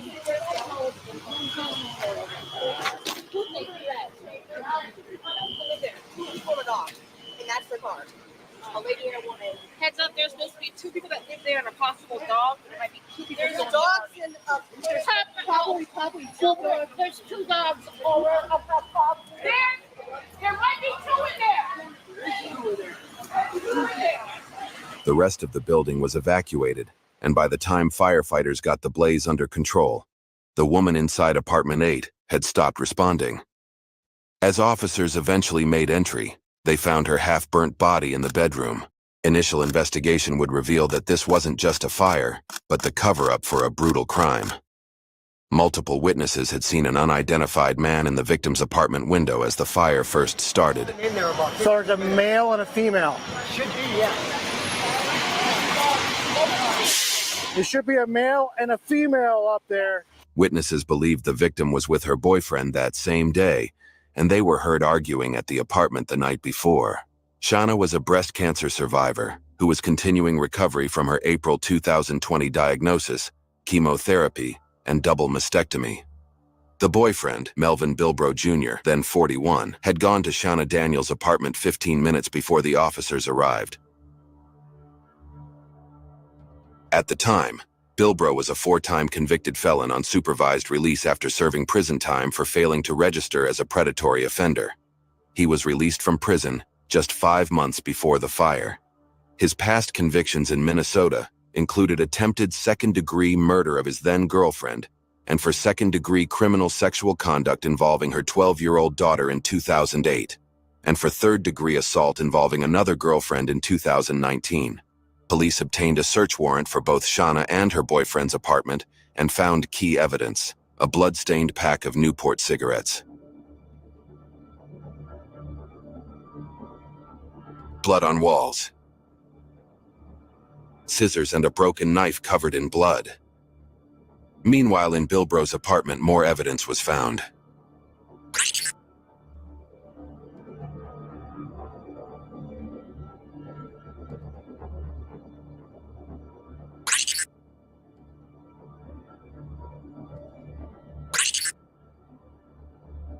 One of the clearest pieces of evidence against Bilbrow was a dog covered in soot and smelling of smoke. The dog found in his apartment belonged to Shauna. It became clear this wasn't just a tragic fire. It was the scene of a murder. The autopsy reports revealed that the cause of Shauna's death was not an accidental fire, but homicide. She had multiple sharp force injuries to her head and neck, with a perforation to her left eye. Her nasal bone was fractured. Police officers spoke to a witness who called Bilbrow and told him of the fire. Bilbrow said that he was with Shauna when her ex-boyfriend showed up, so he left. When his apartment was searched, he was nowhere to be found. The next day, Bilbrow was finally located by officers as he hid in grass near a trail and was arrested on the spot. He was found with a blood-stained piece of paper, along with Shauna's EBT credit card. We'll talk in a second. You're under arrest. Don't move. This is fucked up. This is... Woo! Wow. There's some people in this world, let me just tell you. Wow. Wow, wow, wow, wow. I call Pope. How are you doing today? I know you hate my voice and my songs, so I made this just for you, Compo, better known Compo. Thank you to Robin G for making that name called Paul for thee. Yeah, Compo, do you see the verdict of the trial? The Starvation Kid trial. Have you seen it? It came out last night. We played it this morning. Compo. I'm not sure if you've seen the verdict. No. Do you want to know what it is, or do you want to go and watch it? Not guilty. Not guilty. He was found not guilty of the charge. So not guilty. There you go. Right, I'll play this again for you people. There you go. I played it half an hour into this trial, into this stream, if you want to go back that far. Move. You guys want to stop or you guys go? Yeah, you want to grab him over there? Yep. My left? Yep.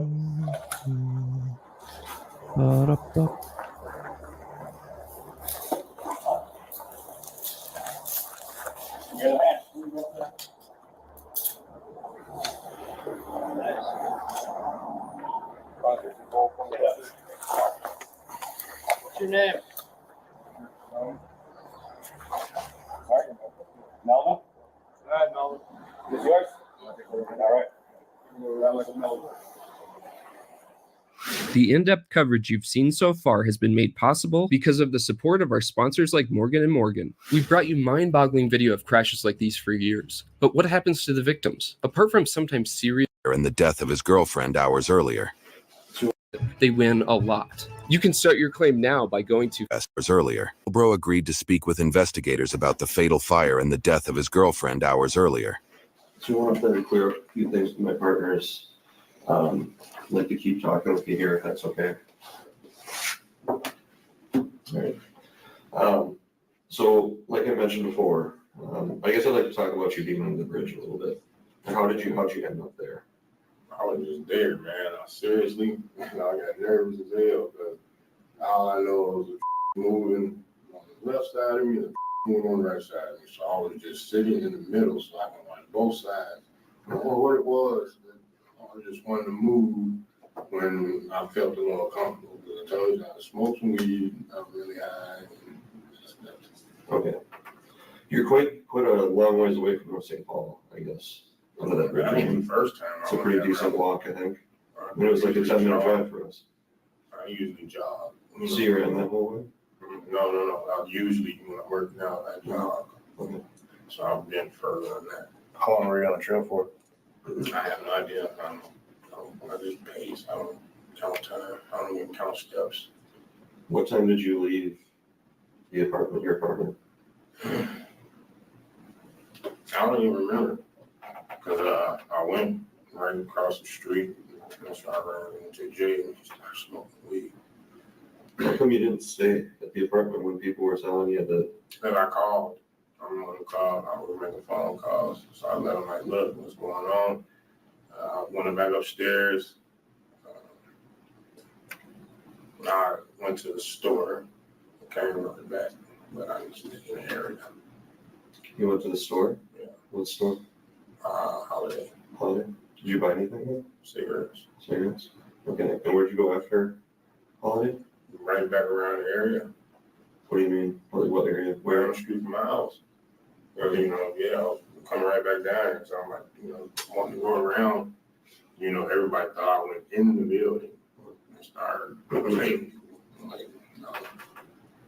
So how come you weren't hanging out when the fire department and police department were at? Because everybody else was. I mean, pretty much everybody that lives there was there. I don't hardly be at home. I'm usually at work this time. Yeah, I understand that. I guess the kind of question that I'm struggling with is that you've got a friend, right? Probably a pretty good friend, it sounds like, that you have some sort of relationship with. And you realize that her apartment's on fire. And then you just leave. Well, like I said, it's happened before. So I'm thinking that's what it was. She cooked a couple pieces in the damn oven and they just caught fire in here. So, okay. Yeah. And you didn't think to go check on her? Well, people are telling you that there's a fire inside her apartment. I'm guessing there's probably flames shooting out the windows. I was there for a brief, you know what I'm saying? But I don't know. You were there for a brief? No, I was outside when they came and banged on my door. So why'd you get surprised when we asked you or told you that there's a fire there? I wasn't that surprised at all. I'm really struggling with why you wouldn't stay. I mean, I think the average person, a reasonable person, would have stayed in that situation if they're friends, they're close friends. their apartment was on fire and probably something could have happened to them, you'd stay around because you're concerned, right? And you want to be with your other friends and help them deal with it and vice versa. Okay, so I'm struggling with why you chose to leave. That's because I wanted to smoke. So that's why I left. I was gonna go smoke and just sit back and see what happens. Because it's like, you know, I can't do nothing, you know, about it. I'm gonna be in the way. You know. Okay. Then we ended up finding you and arresting you. And you had that piece of paper that we talked about in your pocket. Right. With the blood on it. Whose blood is that? That's mine. That's yours? I'm sure. Where's your cut at that blood came from? I was right here.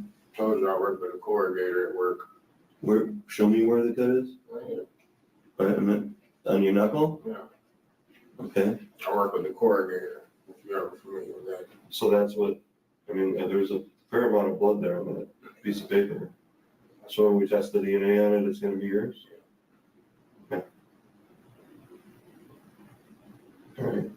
So I want to go back and let's just forget about that. I know you said that nobody saw you in the window. I understand that. We want to forget about that, okay?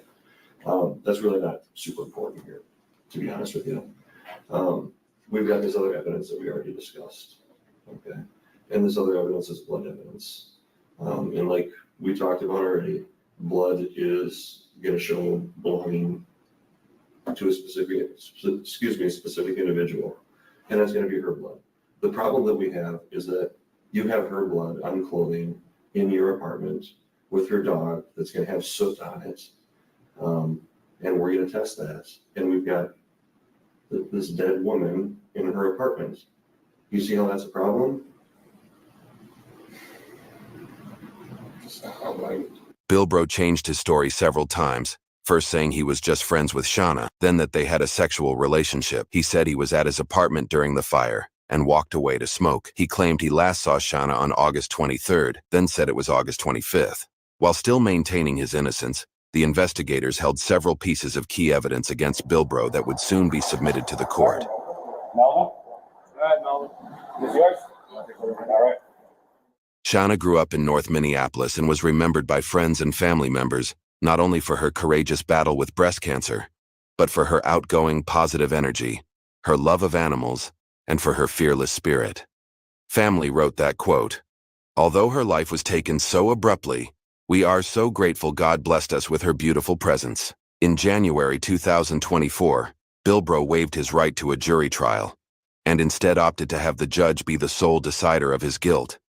Ramsey County Judge David Brown reviewed all the submitted evidence and arguments from both sides.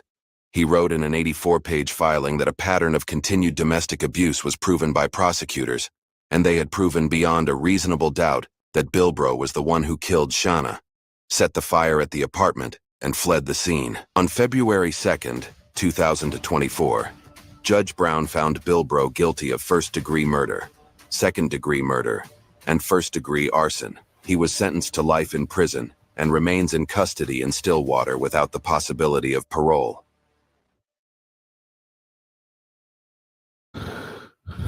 No worries. Yeah, I was going to say 25, 30 minutes in. Wow. Okay. See you, Viv. That is, wow. Hang on then. Let's do the crime walk again. Right. Hang on a minute. Well, we are here. Merry. No, let's not do Christmas songs yet. Let's not do Christmas songs yet. Beep, beep, beep, beep, beep, beep, beep. Let's go, girls. Beep, beep, beep, beep, beep, beep. Ba-da-da, ba-da-ba, ba-ba. Ba-da-ba, ba-ba, ba-ba, ba-ba-da-ba. Hey, Sarah P. She loves BJ. Sarah P likes BJs.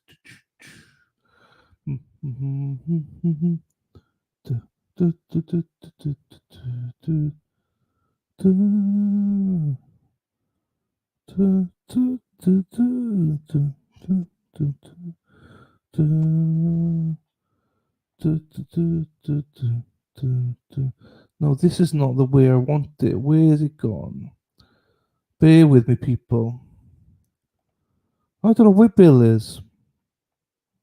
Oh, I don't know. I've not. He messaged me yesterday.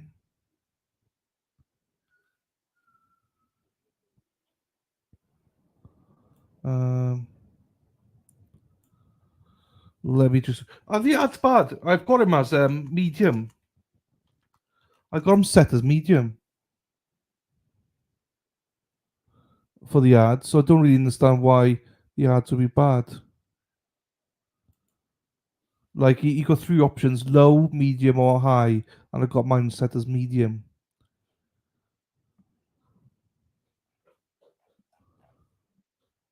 Hang on.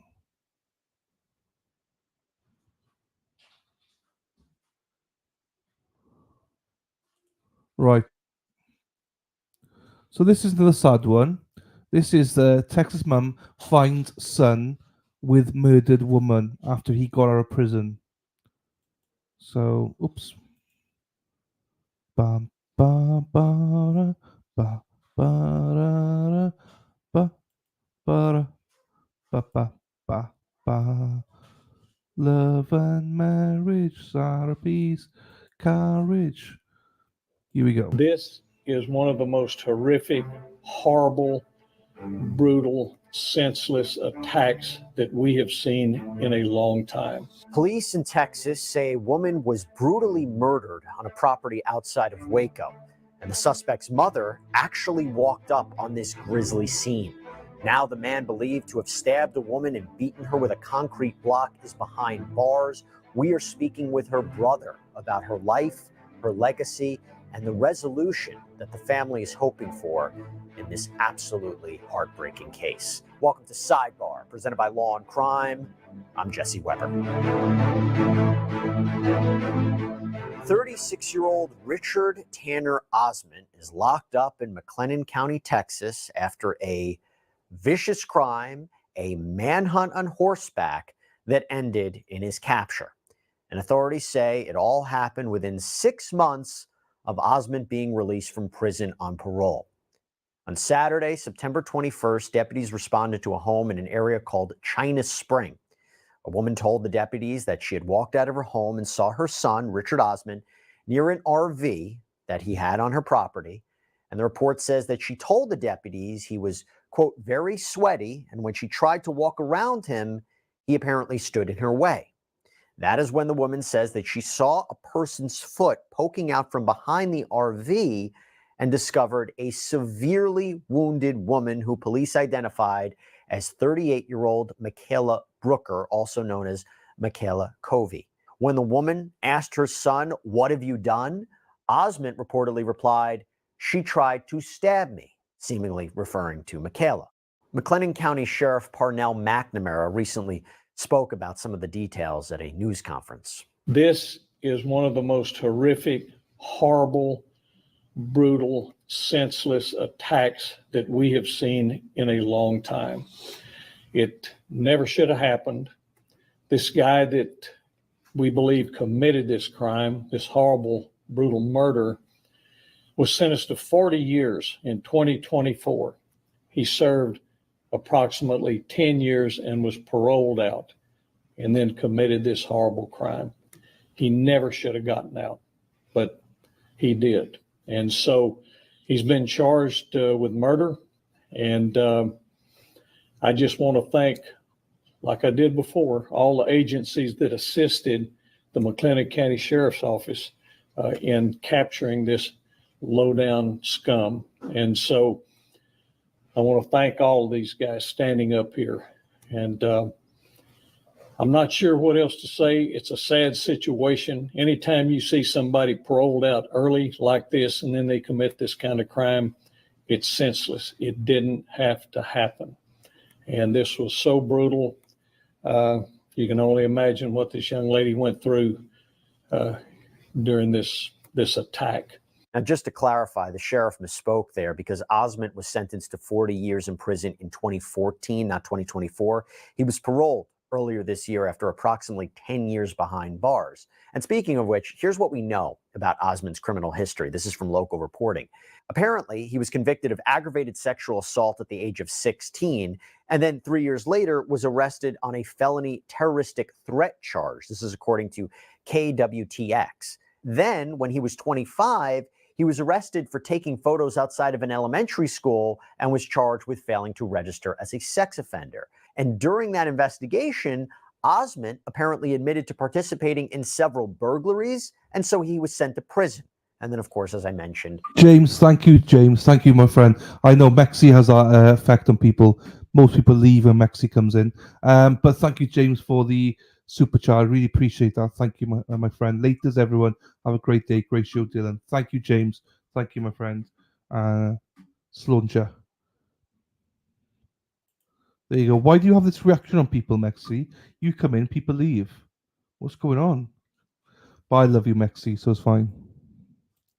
he was released. Now, back to this incredibly alarming situation in China Spring.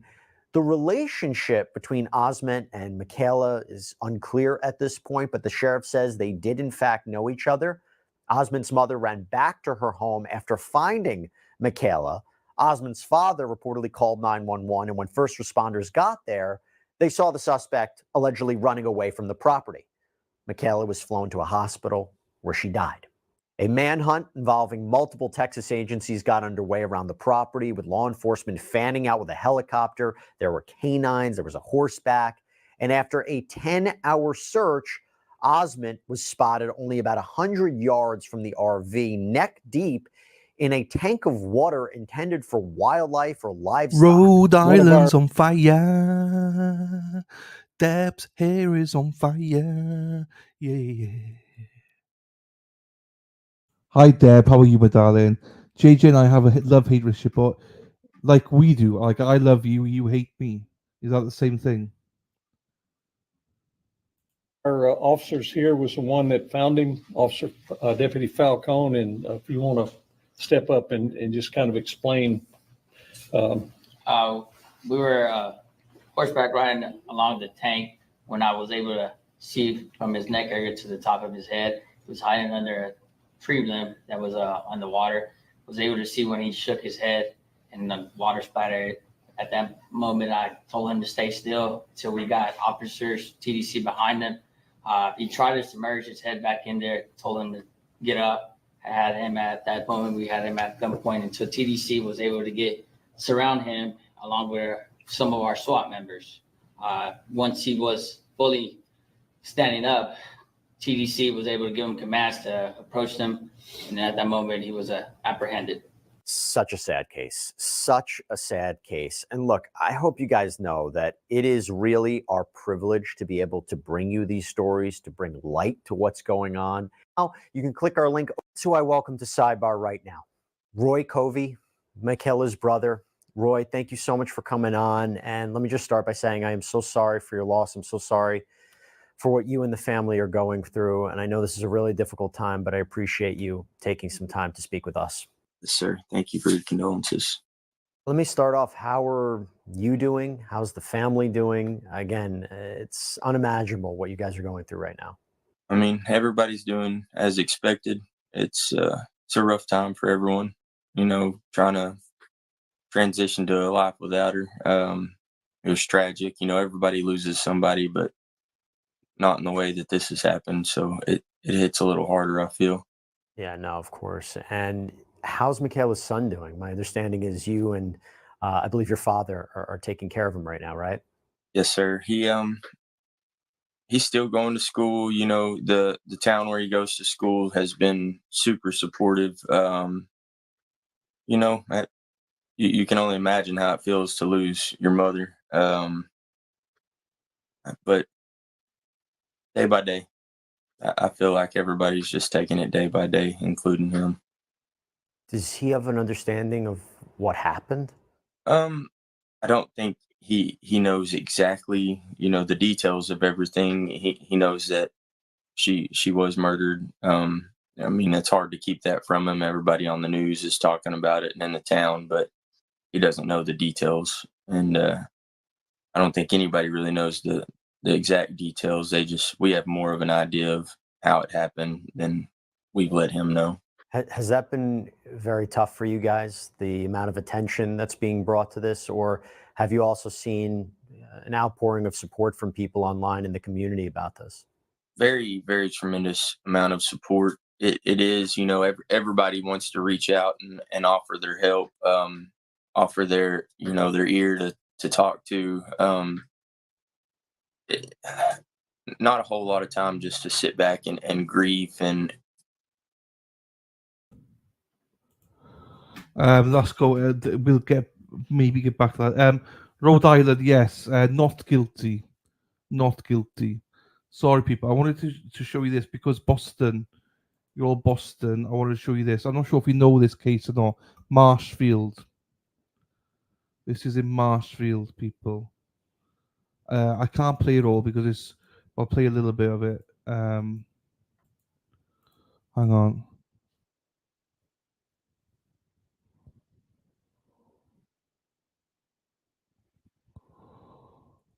Hang on, yeah. I'm going to play at 1.5 speed, okay? This is Marshfield man found guilty in 2019 OUI crash that killed teen girl faces sentencing today.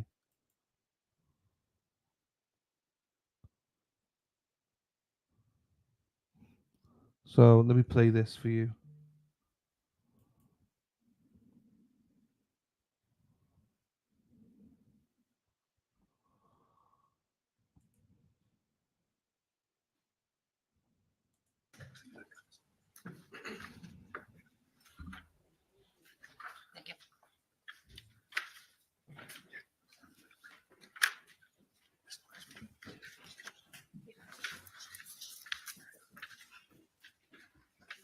Good morning, Judge Frenier.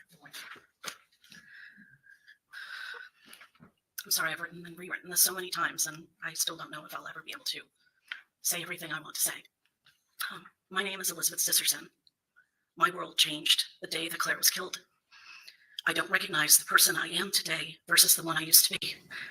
It was always in my nature to do for others rather than ask for help myself. I was a super busy mom, juggling sports, scouts, carpool, school projects, away games, and everything else in daily life. I worked a demanding job as a field account manager in technology sales that required skill, confidence, focus, and high energy. My children could always count on me to be there for them no matter what. And life was happy and busy and crazy, and we talked about the future with hope and excitement. But now I function in survival mode, ruled by loss, fear, and grief. The car crash destroyed my life and caused a ripple effect of damage that can never be undone. I've lost my sense of self. I'm still afraid to drive, and I'm a nervous passenger. I'm fearful of new places, and I struggle to learn new things. I can't contribute and support my family and friends like I used to. I've lost my independence. I am clawing and fighting to find a semblance of a life that I can accept, but I'm not sure one exists. After Claire died, I didn't want to live. The ache of Claire's loss is overwhelming to me. It's like touching the sun. But I know, too, that I'm not the only one feeling this pain. It's devastating to watch my son and my husband grieve and cope, or to not be able to cope with Claire's death. I try to hide my grief and fear from them, worried that it will hurt them even more. I wish I could take their pain away and spare them from their grief, but I don't have that power. As a family, we cling together to stay afloat. Our table of 4 is now 3. Our house is quiet as a tomb. The colors of our world are dull. Ken and I would talk to the kids about how, as adults, Claire and Ted would be friends. They would be each other's weddings and watch each other's children grow up. And as grandparents, we would spoil their kids rotten. As siblings, they would always have each other. That will never be. Every milestone, every achievement in our lives is missing Claire. Claire wasn't given a chance to experience life past the age of 13. I grieve for the life she could have led. She had such a brightness to her, like a light that shined within. Claire cared so deeply about her friends and was sensitive to others' feelings. Claire had such a promising life ahead of her. She didn't deserve to die. She deserved to live a full life and experience everything life had to offer. She would have made such a difference in this world had she lived. The pain and suffering that Kendall has endured haunts me. I look at Kendall and I see Claire. I see Kendall smile and I think about Claire. They were so alike. They even looked alike. And I can't take Kendall's pain away. I can't fix her. I can't make it go away. I couldn't protect Claire and I couldn't protect Kendall. And I have to live with that. But if I can help protect another person from dying or suffering at the hands of Gregory Goodsell, then that is what I will do until my last breath. Please help me keep him from ever doing this again. He can watch the sunrise every day and breathe the air and see his family. His freedom might be restricted, but he gets to walk away from the devastation he left behind. But Claire won't ever see another sunrise, and we won't ever escape the devastation of losing Claire.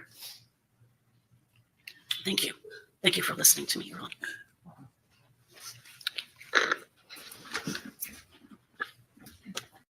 Lost that day, or what happened to me. Not only did I lose my best friend, but I lost a part of myself that day that I will never get back. My feelings are so chaotic from the trauma that I have.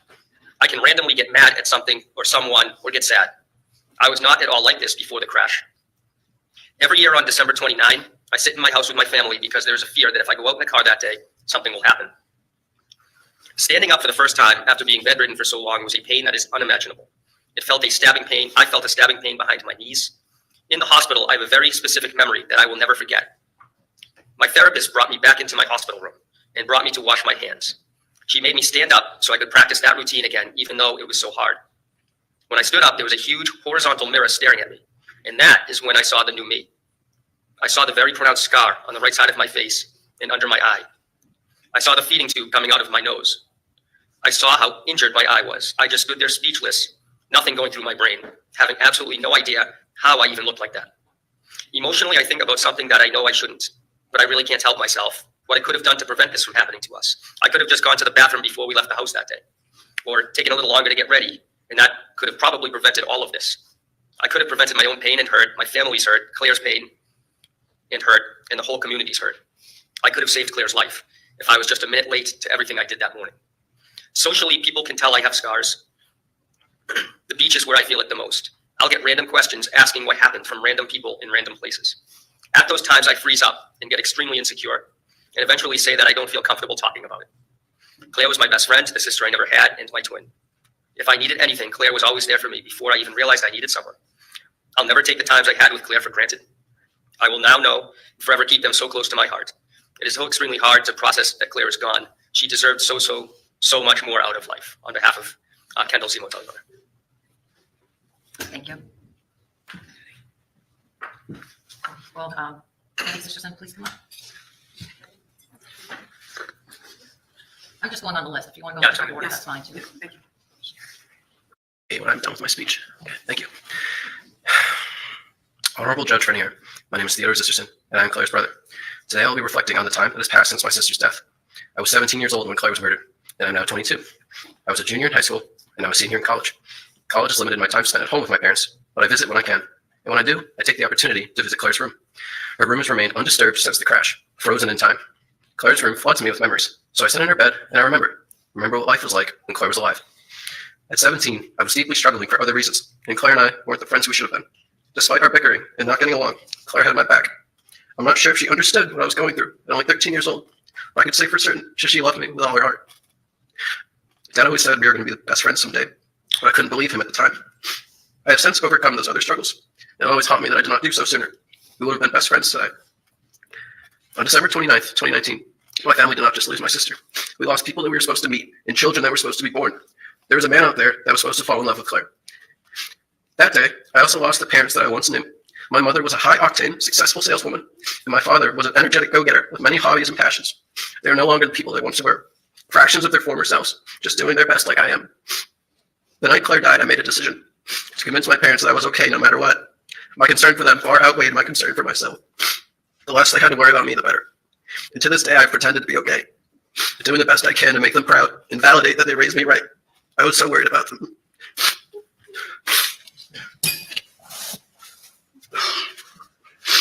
Quarantine immediately followed my sister's death. I would consider the pandemic a time that brought many families together, but not mine. We each had our corners of the house and we grieved. Silence broken by my mother sobbing or my father screaming in anguish. I hid in my room, dealt with my grief alone, told everyone repeatedly I was okay. In 2020, I built a memorial bench dedicated to Claire for my Eagle project. It stands there today with the message inscribed, "Life is a gift." That's why we call it the present. Claire's death has taught me that it is a privilege to have your family and relatives in your life, and even if your relationships aren't perfect currently, you have the luxury of time. Time to grow and reconnect. Time that we take for granted only until it's snatched from us. Over the past 5 years, I've been tormented by what should have been. Claire was going to get her license, graduate high school, and go to college this year. The two of us were supposed to finish growing up together. I do not just think about the milestones, but the little things as well. Driving my sister and I to school, fighting for the TV remote, being forced into doing a TikTok, negotiating chores, keeping an eye out on her stinking boyfriend, promising not to tell mom and dad things, feeling obligated to beat her in every game we play. These are just big brother things. I just listed some pretty ridiculous examples, but their absence has been incredibly painful. Many siblings take for granted an aspect of their life that I will never have again. Claire's soccer team renamed their annual tournament in her name, and I attended last year. Every player on that field proudly had the last name Zisterson and the number 21 on their back. I cried. It reminded me of your games at Forges Field. I wish I could watch you play again. It was only after your death that I was able to understand how incredible you were at everything you did. We were murdered. Murdered. What a disgusting word. I hate saying it, but I'm going to say it one more time. Murdered. When I heard the verdict, I felt nothing. No verdict, sentencing, or anything will ever bring you back. Our lives have been permanently changed forever, and I feel helpless. You're not coming back. I've come a long way from the Teddy you knew when you died. I know you're so proud of me, watching me grow, though your absence has only hurt more and more over time. 5 long years have passed, but I can't wrap my head around the fact that I have decades ahead of me without you. Today we are here for the sentencing of Mr. Goodsell, but I have been given a life sentence myself. No parole. We all have. Every member of this courtroom sentenced for a life without Claire. Mr. Goodsell has devastated my family and community permanently, so I recommend he is given a fair and equivalent sentencing to attempt to understand the irreversibility and longevity of his actions. I want him to serve as long as I do. I want him to suffer as long as I do. I did not believe in the afterlife before you died, but I realized that I need to. I still cannot fully accept that you were gone, and I'm not sure how I'm supposed to spend the rest of my life without you. I need to see you again, so I believe I will. But for now, I will wait, make a life for myself and do the best that I can. I have found happiness and met incredible people, but in many ways, I will always feel incomplete. I promise you that I'll keep doing my best every day, and someday we'll be the best friends that we are supposed to be. I love you, Claire. It was an honor to have known you and be your brother.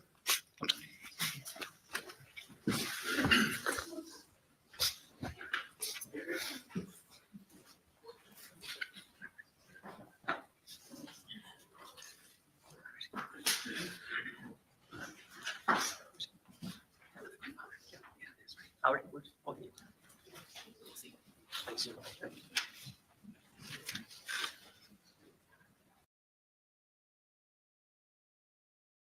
Claire. I'm writing this as Claire's grandfather, Pop, and on behalf of Grammy. We were once proud grandparents of 5 boys and 1 girl. On December 29th, 2019, our precious granddaughter, Claire, was taken from us by a totally irresponsible individual.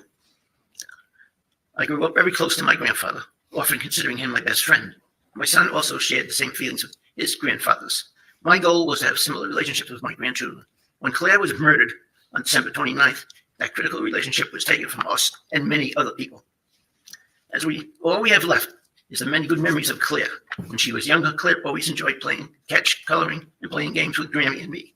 Claire also showed some interest in knitting with Grammy. She always had smiles and laughter. Grammy and I miss these times as well as many others. We miss dining with Claire and her brother, who lost his dear sister on that dreadful day. 99 and Wendy's were her favorites, and she always ordered from the adult menu. We miss Claire sleeping over and waking with a smile. We miss Claire and her brother swimming in our neighborhood pool. We miss watching Claire playing soccer with her brother and 4 male cousins, and by the way, she really kept up with them. We miss watching Claire shooting baskets with her brother. We also miss watching Claire play team soccer with her exceptional skill. She could fool opponents by kicking with either foot. She was a natural athlete who also excelled in basketball. We believed that we would watch Claire playing soccer at a college level. This dream was also taken away on December 29th. We miss hearing about her fashion list as we shopped for Christmas and birthday presents. Unfortunately, Claire was taken just before becoming 14 on January 29th. Becoming 14 on January 5th. Most of all, we miss Claire. Okay. I also want to mention that we are heartbroken as we daily view pictures of Claire in our kitchen, in the hallway with all our other grandchildren, at our desk next to the computer. We are troubled about our son's dealing with Claire's death and how it's affected his employment and therefore his family income. He had worked for a company for 19 years, but was fired shortly after Claire's death. He then changed jobs 3 times in the next 4.5 years. I believe these are all related to what happened on December 29th. Similarly, we are troubled by Elizabeth's injury, resulting in her not being able to drive, keep her lucrative job that allowed her to generate income for the family. With the loss of family income, my grandson needed additional employment to contribute to college expenses. During the summer, for example, he worked as an intern doing engineering functions and also bartending at a spa. I often lose sleep thinking that Claire can no longer compete in soccer, basketball, and cross country. This affects my ability to think clearly. Also, we are disturbed seeing the family boat sold because boating was not the same without Claire and her close friend, Kendall. We are full of regret when thinking all that Claire missed, such as dating, proms, driving, and sports at a high level. Our entire family missed celebrating my 80th birthday as we did on my 70th in Disney World. Claire had volunteered to plan the 80th family vacation.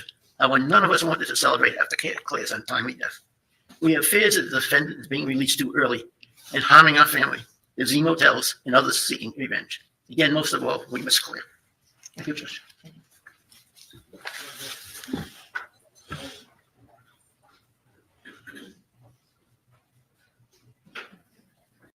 That call in the middle of the night or early morning. That fear will never be something I will never be able to let go of. My 10 weeks at Children's Hospital in Spalding took me away from my boys. Yes, there were visits, but the visits were sad and serious and affected their mental health. To see them as hurt as I was another knife digging into my very sad, terrified heart. I was there with Kendall day and night and praying like no one has ever prayed. I watched her lay in that hospital bed for weeks, hooked up to what looked like every machine in the hospital. She had tubes coming from all parts of her body.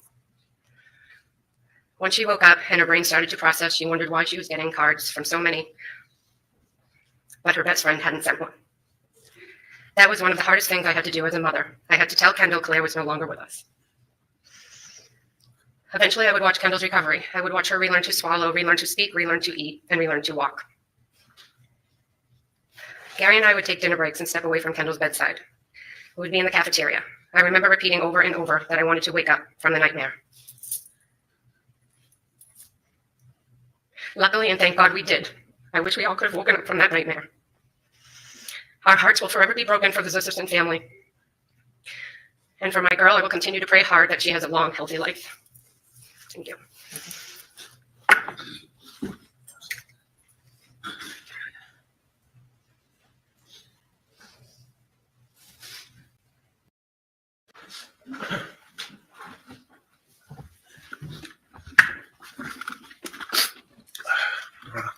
Gary's in hotel. Are you nervous to go snowboarding? You'll have the best time. I love you. I'll see you tomorrow night. Kendall would never be the same again. Phone rings around 6:50 in the morning. Kendall's phone had recognized the impact of the crash. The phone company only thing could tell us that the accident happened in Pembroke. I called the Pembroke Police Department and was told, after a pause, immediately get to Social Hospital. The ride for Heather and I from Plymouth to the Social Hospital seemed like a lifetime.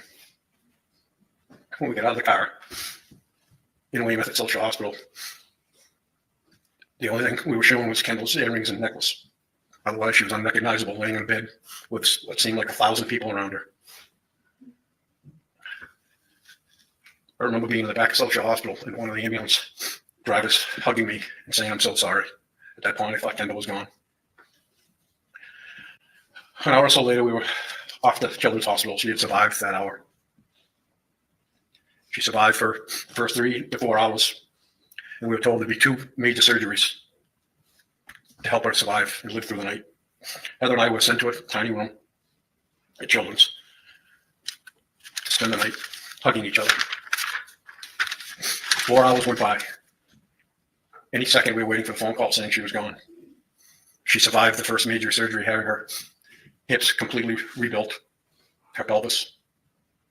4 more hours go by. She survives, having both of her legs rods put in that are in her legs to this day. She can't go through a metal detector today without her the alarm going off because of rods that are in her legs. A reminder that her legs were shattered. Both legs were shattered. She survived that surgery. The next day, a third and fourth major surgery. One to open her from internal bleeding. Any one of these surgeries could have killed her. She survived that surgery. Seeing her laying in the bed, her legs held together with what looked like clamps. A fourth surgery to save her eye. Plastic surgery. We were told they didn't know whether she would see out of that eye again. A day later, it gets worse than any of these four surgeries.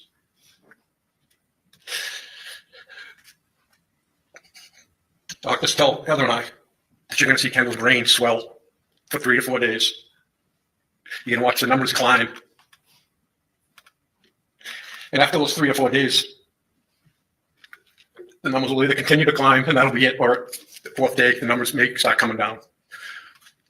You want to talk about someone's worst nightmare, watching that she lay in that bed. Swelling of her brain for 4 days. At one point, they had to basically drill a hole in her head to help alleviate the pressure.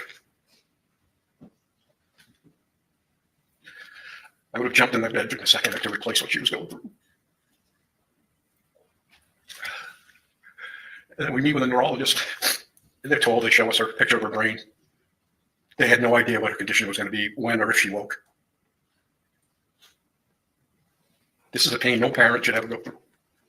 We slept by her side every minute in a tiny ear in a chair by the window, taking turns praying. Pain, just pain, horrible. Eating little, sleeping little, fear of the unknown, day after day. 5 weeks later, she had recovered enough to be able to be moved to Spalding, where we saw Kendall learn how to walk again. In a harness, walked around our room, learning how to eat again, giving ice chips. Her left arm, they said, could be paralyzed for her life. They worked on her arm. My boys, Dylan, Ryan, and Logan, were left at home for over 3 months. They basically loved their parents. I know to this day that pain haunts them. And they're doing amazing and they show it on the outside, but I know everything that they had gone through. Heather and I took turns sleeping in Spalding. We rented a hotel room for 2 months, ate little. Months and months of rehab, years to get her strength back. Appointment after appointment, too many to mention, doctor after doctor. The scars on Kendall are permanent, they'll never go away. It's a constant reminder. She wears them, in a sense, like a badge of honor, so that she will never forget.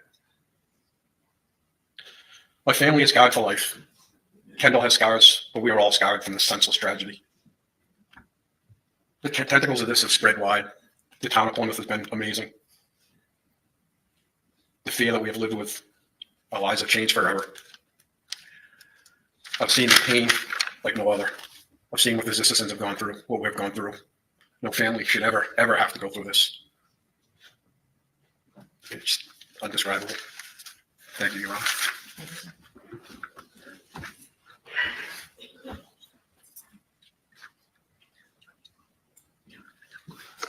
You're on the list. Number 7, 8, and 9 are Kendall Zemotel's brothers, Dylan Zemotel, Ryan Zemotel, and Logan Zemotel, and they have submitted written statements, and they will not be read. So next is I have Logan.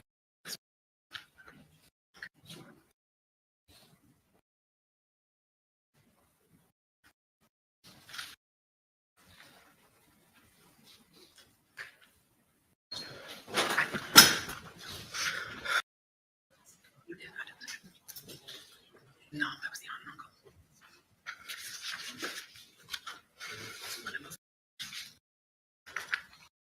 Person, and then Madam Clerk, print it out. Don't worry. Take your time. I'll set that part. Claire was a perfect friend. She was funny, kind, inclusive, loyal, understanding, and made everyone around her a better person. Claire took the word teammate to a whole new level. She would never take a selfish shot on goal. Instead, she would pass the ball to someone else and let them have the glory of scoring. She would make sure every single person on the team felt welcome, boosted their confidence, and made sure they were having fun. Claire was the purest, most innocent person I ever knew. A friend like her only comes once in a lifetime. She can never be replaced. I'm so thankful for the time I spent with Claire. She had the best sense of humor and was able to make me laugh even on the toughest days. She was always so much fun to be with. A day with Claire was sure to be a great day. Claire was always there for support and encouragement. When we were 11 years old, Claire convinced me to sign up for recreational basketball. I had barely touched a basketball other than maybe gym class. I really had no idea how to play the game, but I knew I would be on her team. I also knew anything with Claire would be super fun, so I decided to play. I didn't know the rules of the game, and sometimes I got frustrated, but Claire always encouraged me. She helped me understand the game and pushed me outside of my comfort zone. But at the same time, she made me feel confident. She made basketball something I looked forward to every week. That's the kind of person she was. The times I spent with Claire are now precious memories that I hold close to my heart. To this day, the most favorite memory of my life is from July 21st, 2019. Our favorite professional soccer team from Liverpool, England came to Fenway Park. Myself, Claire, and our families and a few other teammates attended the game. Nobody was as excited as Claire and I. We spent hours picking out which jerseys to wear and which headbands matched best. We showed up in our matching outfits, singing all the Liverpool songs and chants. Claire and I were only 13 years old, but we were the only ones that knew these songs. That day was so special. We hadn't even left the stadium by the time we were planning our trip to England to watch them play again. The impact of losing Claire has been deep and everlasting. Driving down Route 139 is not an option any longer. When I think about what I've lost, I feel selfish. It doesn't compare to what Claire lost. She lost her life. She lost opportunities. She didn't finish middle school. She never had a sweet 16. She never learned how to drive and never went to her junior prom. Claire never got to move her graduation tassel from right to left, and she never got to fill out a college application. She should have been able to do all these things, and I should have been there right beside her. She should be in all my pictures, and we should be making so many more memories. As hard as I try, there are just no words big enough to describe Claire. There are no words big enough to describe how much my heart hurts. I would give anything to have her back. Thank you.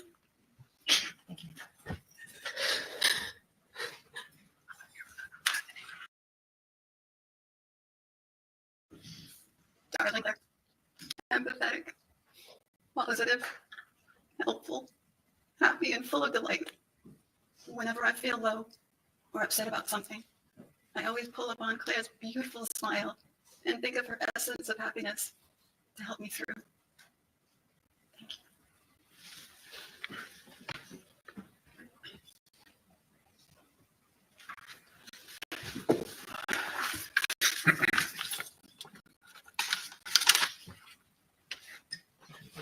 Yes.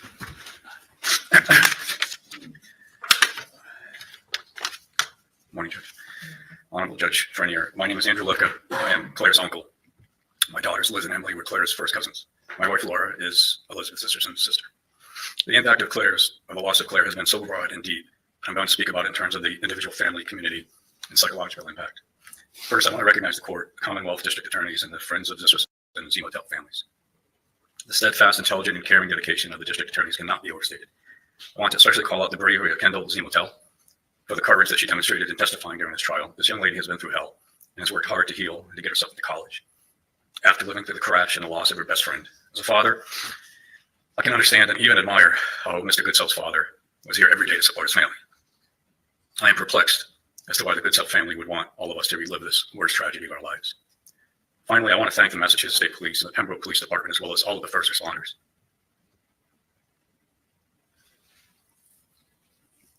I cannot find words to express my appreciation for your valiant attempts to save my niece. Claire. I know that you did everything possible, and we're so lucky to have men and women like you in our community. I also believe that your perfect execution of every detail of your investigation supported the district attorney's ability to achieve justice. God bless you. God bless all of you. At 13, Claire was a playful, kind-hearted, and wise young lady. She was a true angel, and she and her family deserved to live an amazing life.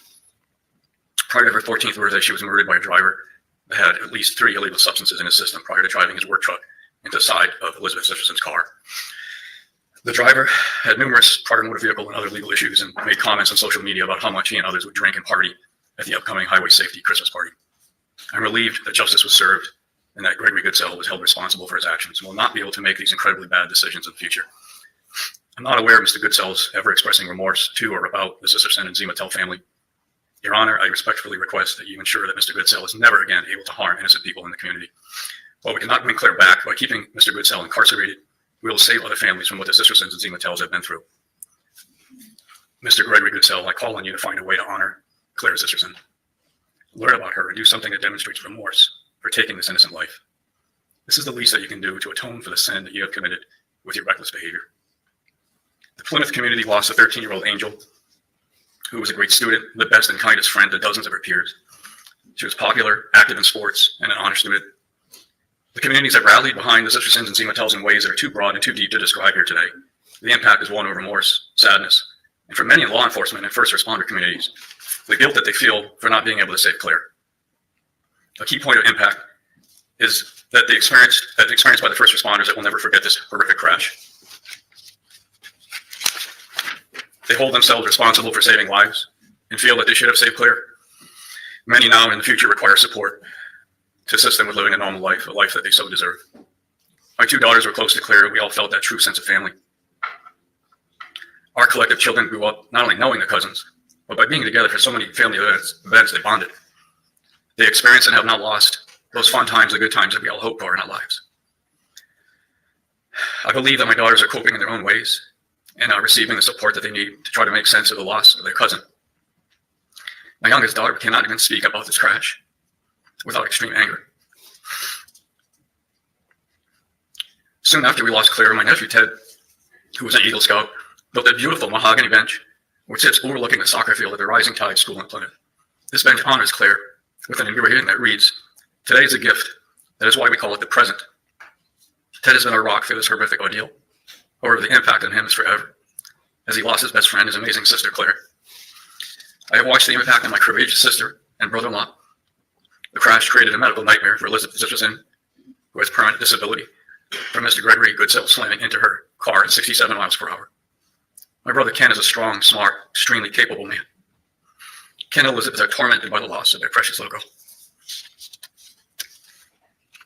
The Sisterson family requires many forms of medical assistance, which is likely for the rest of their life. The impact on me is difficult to put properly into words. I still cannot believe or understand that my beautiful Claire is gone. Even the satisfaction of the legal system working correctly does not dampen the knife that is slicing my heart and soul. As a young man, I joined the Marines and experienced sacrifice, challenge, and tragedy. I struggled for years after my service, only to learn years later that I was struggling with post-traumatic stress disorder. I learned how to overcome this illness. However, the crash and loss of Claire has brought it all back. It has affected every waking moment of my life.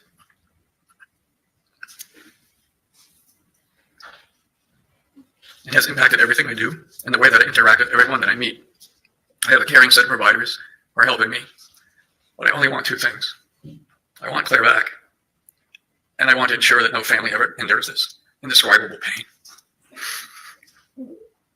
Logically, I know that my first request is not possible. However, Judge Frenier, I beg you to ensure that my second request happens. And you can do that today.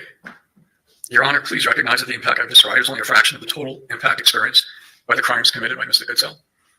I implore you to ensure that Mr. Goodsell be incarcerated for the maximum time allowed to ensure that he can never again hurt another family.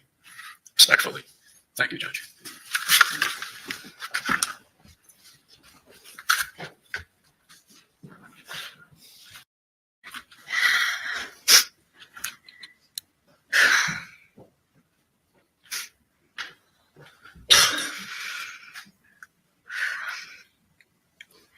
Honorable Judge Frenier. My name is Liz. I'm Claire's cousin.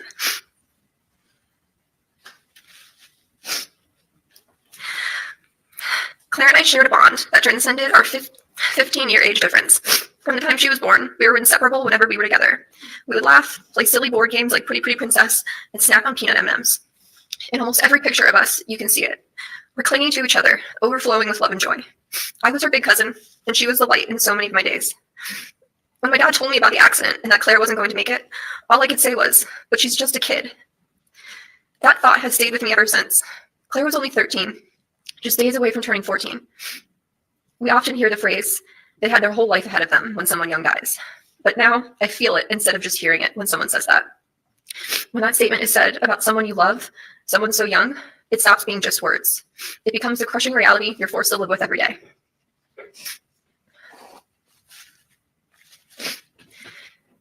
Since Claire's death, I don't think I've been able to take a deep breath without feeling the crushing ache of loss. The weight of her absence is heavy, and it feels bottomless. She brought so much joy to everyone who was lucky enough to know her, and it's unbearable to think of the life she won't get to live. Claire didn't deserve what happened to her. She should still be with us. Her death created a before and after in my life. Before Claire passed and after.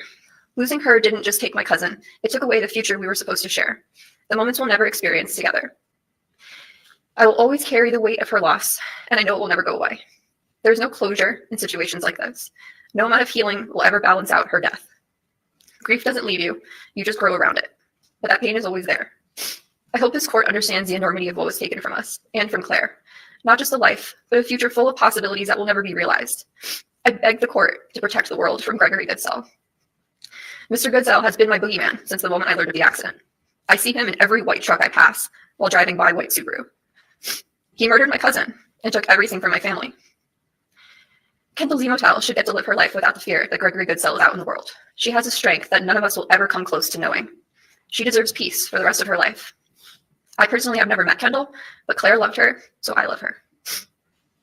I got 2 tattoos for Claire after she died. One is a rose on my right hand, so I can see it every day. The other is a sentence that wraps around my left forearm. It reads, "There is a piece of you in everything I do." And that is true. Claire was stolen from us, so we have to live for her.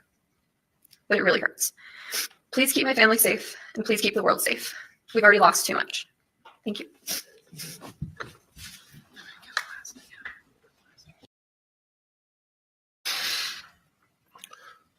Shortly after the car crash, there was a rush to our home from family, neighbors, friends. Later in the week, the funeral calling hours were held, and over 2,000 people came through those doors on a cold winter evening.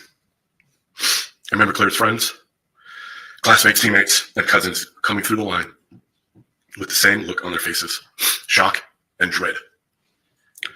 For most of them, it was the first time they had to deal with the tragedy and their own mortality. It was a real demonstration of innocence lost. One day Claire was here, and the next she was gone forever. As the adults and parents came through the line, I kept hearing the same phrase over and over again. At the time, I didn't know how to respond. A few days later, on a similarly cold winter evening, there was a vigil held in downtown Plymouth at Brewster's Gardens, with over 3,000 people attending to denounce the choices and actions of the defendant. There were speeches given, songs sung, prayers offered. That evening, and subsequently to this day, I hear the same phrase. I can't even imagine. What I've learned to say after many years of not knowing what to say is simply the following. When someone says, I can't even imagine, I reply, you shouldn't have to, it's not natural. It's not natural to get a phone call that there was a car crash on a lazy Sunday morning after helping pack Claire and Kendall and Elizabeth to go off on a snowboarding adventure. It's not natural to be told on the way to the hospital not to worry about parking my car. That's when I knew it was serious. I can't even imagine. It's not natural to race into a hospital, be directed to my wife, who was pleading with me to check on Claire. It's not natural to see your daughter lying on an imaging board, motionless. I remember asking the nurse, can she hear us? And she replied, I hope so. It's not natural to be told your daughter needs emergency surgery just to make the drive to Boston for more extensive care. I can't even imagine. It's not natural to see your daughter being feverishly worked on by medical professionals, and slowly, one by one, they leave the room, only to be told that your daughter won't live through the night. I can't even imagine. You shouldn't have to see your beautiful daughter's mangled face and body after just seeing her verdant and full of life a few hours earlier. It's not natural to be handed a pen to approve your daughter's organ donation. That should have been the other way around.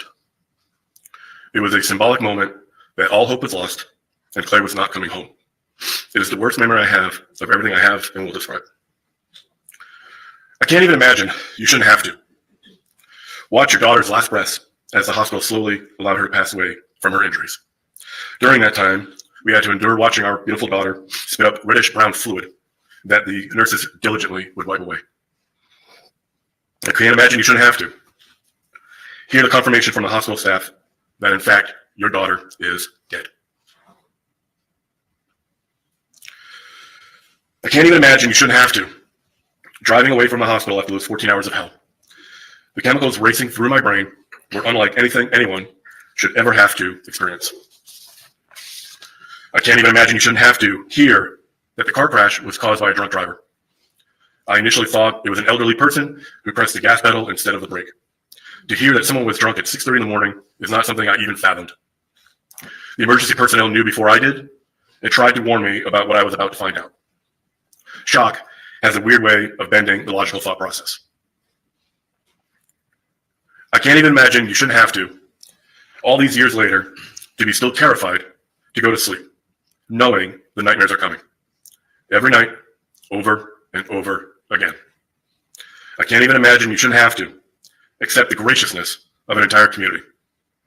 The overwhelming amount of support is amazing, but unfortunately in this case, it is for a tragedy as opposed to a triumph. I can't even imagine you shouldn't have to watch a police video interview where the defendant, the person who just killed your child, is more concerned that the Patriots lost to the Dolphins that Sunday. I can't even imagine you shouldn't have to think about on a constant basis what could, should, would have been. Claire was as innocent as possible. The defendant is why we are here today. This is a multi-generational tragedy. Claire would have had a family and most certainly would have continued to make the world a better place. Over the past 4 years and 9 months, my family and our friends have been forced to endure the court system to ultimately decide the defendant's crimes and sentences. Each time, the wounds growing deeper and deeper, not being allowed to heal. I'll remind the court that the defendant issued Claire a death sentence that fateful Sunday morning. Everyone in this courtroom and beyond who knew and loved Claire has received a life sentence of torturous grief. This is not just a case about Claire. It is about Elizabeth and Kendall as well. As such, if appropriate, I would ask that the sentences for each count run consecutively. If or when the defendant is released from prison, his penchant for disregarding norms, mores, and laws deeply concerns me that he will devastate another family and community. I'll end this with me repeating myself. To know Claire was to love Claire. Lastly, I want to thank the court, your staff, the DA's office, the various police and rescue personnel, and defense counsel. Everyone has worked diligently to end this chapter of this horror story. Thank you.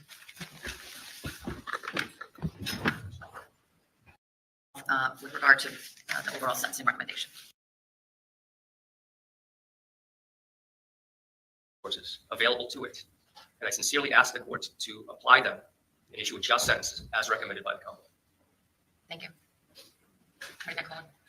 Yes, thank you.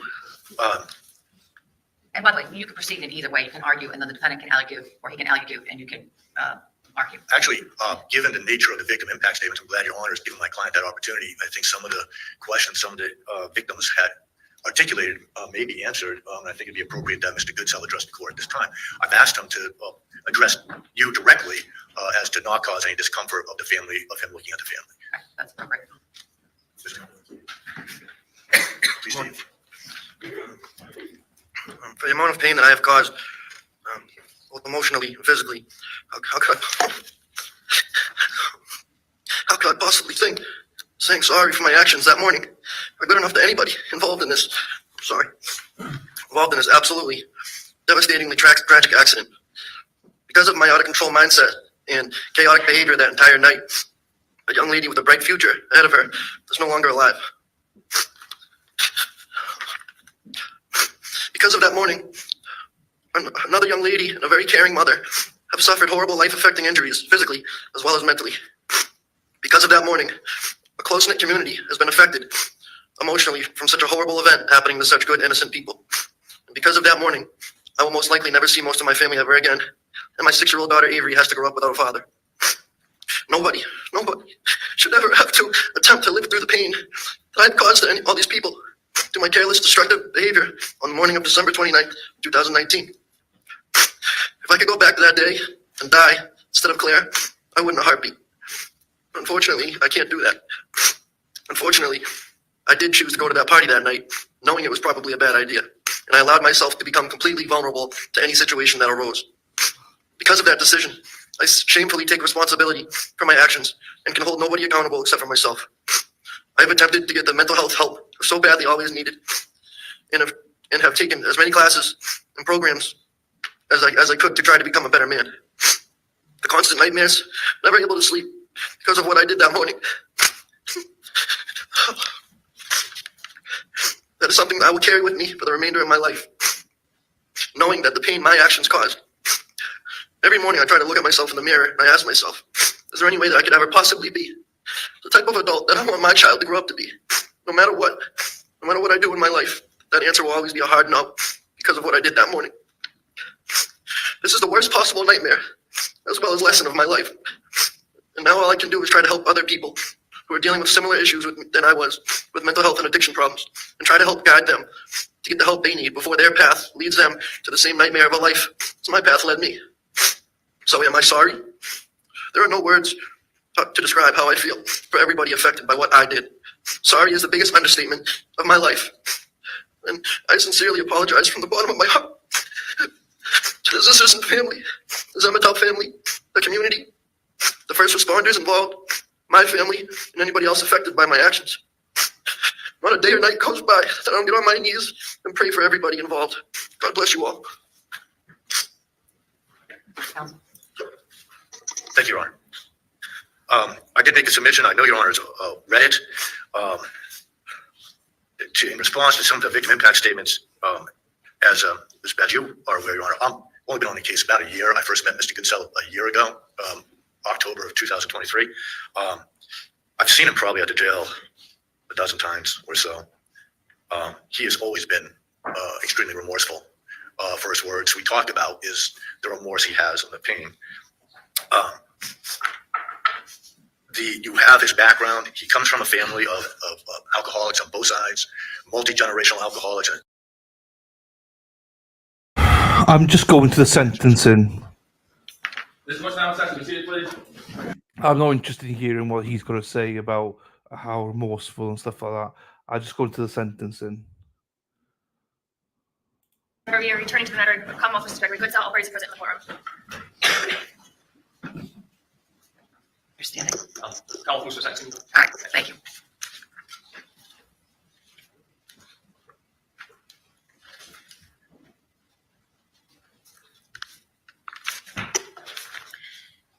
Mr. Gregory Goodsell, you stand before this court for your sentencing following you can be seated. I have a few things to say. Following the verdict of guilty on September 24th, 2024, my starting point is to accept the unanimous verdict of the jury that you are guilty of the crimes of murder in the second degree, manslaughter by motor vehicle, OUI, and a .08 blood alcohol content, 2 counts of operating a motor vehicle under the influence of alcohol, or the BAC of .08 or above, causing serious bodily injury, and leaving the scene of an accident after causing property damage. There is no task facing a judge that's more important or more difficult than crafting an appropriate sentence. And that responsibility becomes even more difficult, whereas here, Mr. Goodsell's conduct caused such a tragic result. The loss of an innocent young woman, Claire Rose Zisterson, and the devastating impact on her family and the community, and the serious physical and emotional injuries to Kendall Z. Motel and Elizabeth Zisterson. As with any sentencing decision, I've carefully considered and assessed the information before me in light of the sentencing goals that counsel has talked about: punishment, deterrence, protection of the public, and rehabilitation. In making my assessment, I've considered the circumstances and the severity of the offense, recommendations of the Commonwealth and of the defendant, the victim impact statements so eloquently and heartfelt today, and all of those in writing that I read either today or before today. All of your impact statements and letters give me a little glimpse into the beauty and light that you've described that was lost.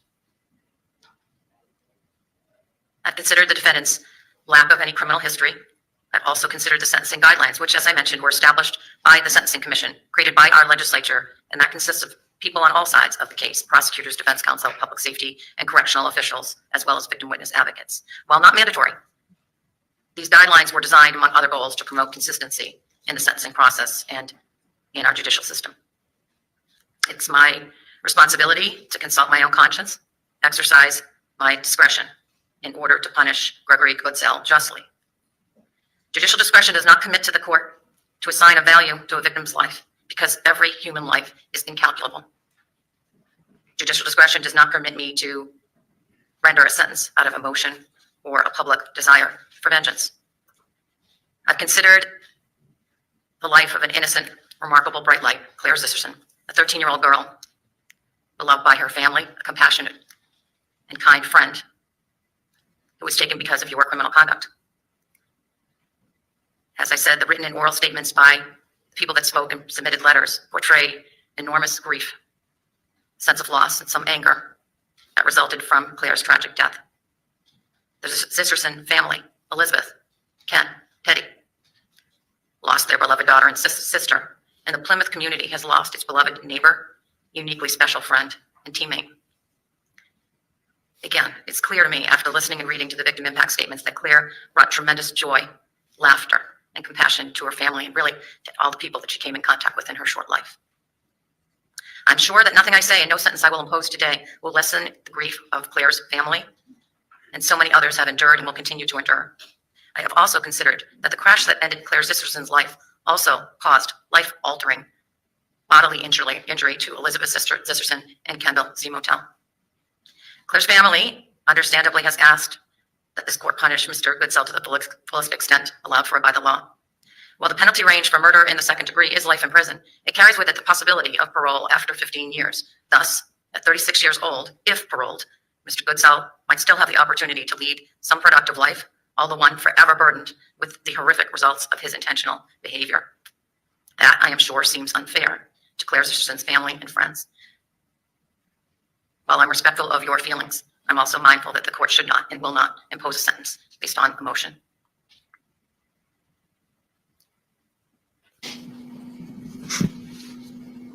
I have considered the nature and circumstances of the offense, the conduct and character of the defendant, as well as the nature and degree of physical harm to Claire, Elizabeth, and Kendall. The sentence I have crafted will, I believe, punish Mr. Goodsell for his actions, deter him from any future misconduct by forcing him to consider what he did, and to learn to appreciate the gravity of acting without care for the obvious consequences of his actions, and will protect the public. As to the goal of rehabilitation only, in crafting the appropriate term of probation, and there is a probationary part of my sentence, should Mr. Goodsell ever be released on probation, I have appropriately considered the hearsay information in the police reports presented by the Commonwealth, which I find reliable and not inaccurate or misleading, reporting the defendant's past driving conduct as it relates to crimes for which he has been convicted.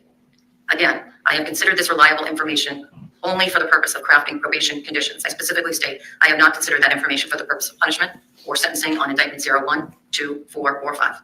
As the law, under the law, it would be inappropriate for me to do so. Mr. Goodsell, please stand.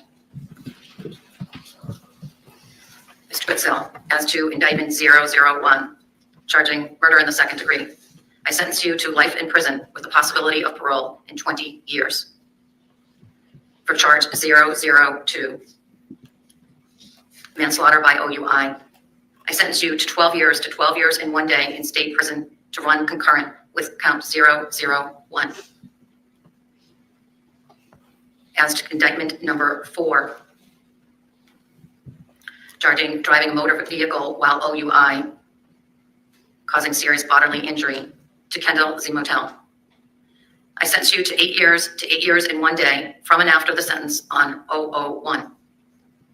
As to count 5, the same charge, causing serious bodily injury to Elizabeth Sisterson, I sentence you to 6 years and 1 day to run from and after the sentence on 001, concurrent with your sentence on 004. Jail credits will be awarded by the clerk. With regard to indictment 06, leaving the scene of property damage, I sentence you to 5 years of probation from and after your sentence on counts 004. Conditions will include that you are to stay away and have no contact with the family of Claire Sisterson or Kendall Z. Motel. You are to have a substance abuse evaluation and any recommended treatment. You are to have a mental health evaluation and any recommended treatment. There will be no use of alcohol or drugs, legal or illegal. You will submit to random urine screens, testing for alcohol and or drug use. You will not be permitted to operate a motor vehicle and or apply for a reinstatement of your motor vehicle license in Massachusetts or for a license to operate a motor vehicle in any other jurisdiction. And this may overlap with the statutory or with the loss of license that's precipitated by the conviction, but it's a separate condition of your probation. In addition, Mr. Goodsell, you'll be required if you are ever released on probation to perform 50 hours of community service each year at a program approved by probation that reflects and is appropriate to the crimes for which you have been convicted, such as working with victims of automobile crashes. Madam Clerk, you may impose a sentence. Mr. Goodsell, on docket number 2083 CR 00070, on offense number 001, the court sentences you to be incarcerated in the Massachusetts Correctional Institution at Susan Baranowski for the term of life with the possibility of parole in 20 years. On offense number 002, the court sentences you to be incarcerated in the Massachusetts Correctional Institution at Susan Baranowski for the term of not more than 12 years and 1 day, but not less than 12 years. The sentence is to run concurrent with the sentence imposed on offense number 001. On offense number 004, the court sentences you to be incarcerated in the Massachusetts Correctional Institution at Susan Baranowski for the term of not more than 8 years and 1 day, but not less than 8 years. This sentence is to run from and after the sentence imposed on offense number 001. On offense number 005, the court sentences you to be incarcerated in the Massachusetts Correctional Institution at Susan Baranowski for the term of not more than 6 years and 1 day, but not less than 6 years. This sentence is to run from and after the sentence imposed on offense number 001 and is to run concurrent with the sentence imposed on offense number 004. On offense number 006, the court places you on probation for a term of 5 years. This term of probation is to begin from and after the sentence imposed on offense number 004 and 005. While on probation, it is subject to the standard conditions of probation as well as the following special conditions. You are to stay away and have no contact, directly or indirectly, with the family of Claire Zisterson and Kendall Z Motel. You are to undergo a substance abuse evaluation and any recommended follow-up treatment. You are to undergo a mental health evaluation and any recommended follow-up treatment. You are to refrain from the use of alcohol or drugs, legal or illegal. You are to submit to random urine screens, testing for alcohol and or drug use. There is to be no operation of any motor vehicle, and in order that you are not to apply for reinstatement of your motor vehicle license in Massachusetts or for a license to operate a motor vehicle in any other jurisdiction. You can be notified of your loss of license. And in addition, you will be subject to perform 50 hours of community service each year at a program approved by probation that reflects and is appropriate to the crime to which you have been convicted, such as working with victims of automobile crashes. So I must advise you of your right to appeal under Superior Court Rule 65. If you wish to do so, you must do so in writing within 30 days. You also have a right to appeal your sentence under Superior Court Rule 64. If you wish to do so, you must do so in writing within 10 days. You'll be credited with time spent while awaiting disposition in this matter. That will be 1,740 days. The $110 DNA fee and the $150 legal counsel fee, which was previously assessed, those have been waived. The court does assess a $90 victim witness fee. You stand committed, sir. Thank you, counsel. Thank you.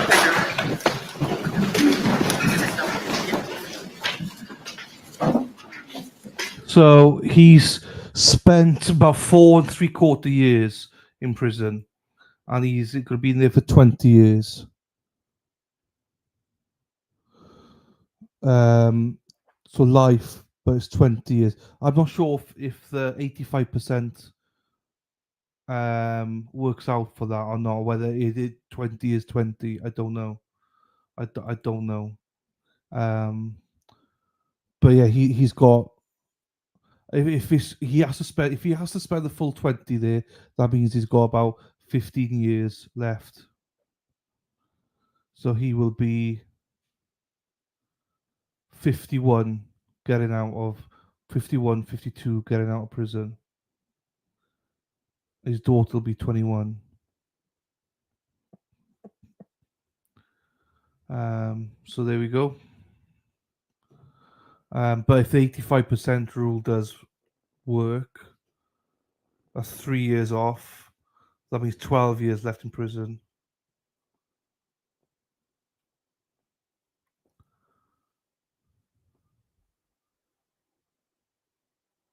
The third and fourth charge were concurrent, consecutive, not current. Oh, was it? I just heard the current. Concurrent. I just heard the concurrent, to be honest with you. I know, because he said the first one was the manslaughter one was concurrent.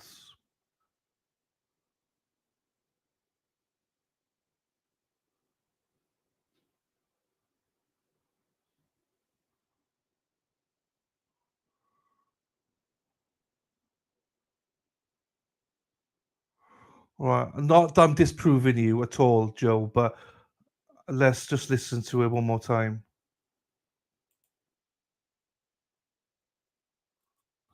Right, hang on.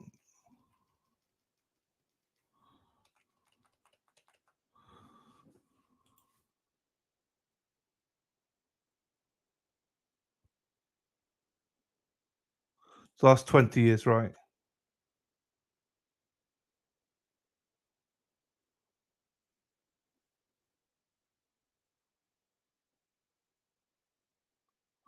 So that one's concurrent. That's the one I heard, Joe. That's the one I heard. Right, the others I didn't hear. To be quite honest with you, Joe, I just presumed they were concurrent. So that's the one I heard, the 12-year one. So that is concurrent. So still 20 years.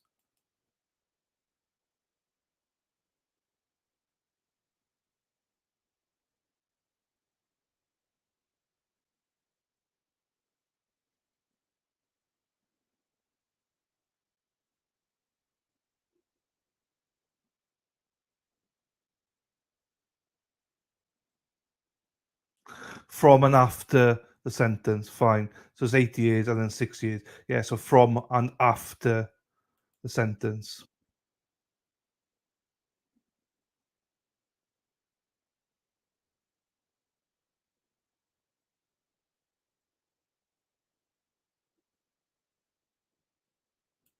No. So it's 28 years. It's 28 years. So the fifth one is doing in concurrent. So the 8 years and 6 years are concurrent. So it's 28 years. That's what it is. And that's it then, isn't it? There's no more. There you go. That's it. Yeah. So it's 28 years it is. So the first two concurrent, 20 and 12 are concurrent. So that's 20. And then the 8 and 6 are concurrent as well after. That's 28 years. 28 years then. Okay. I've got to presume that the 85% rule is in there. So 28, yeah. I don't think that they do that in mass. I don't think the rehab programs and stuff, they do that in mass, from what I understand. Same in, I think, Florida. I think it's the 85% rule. But then here it's awkward. So 28 minus potentially 15%. So that's 1.4. So potentially 4 years. And he served 4 already. So that's 8. So I think it's going to be 20 years that he'll probably serve.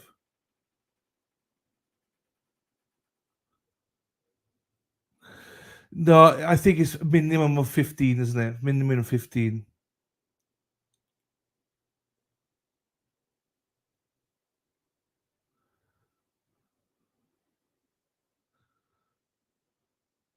Yeah, I don't disagree with you. No, I don't disagree. You're probably right.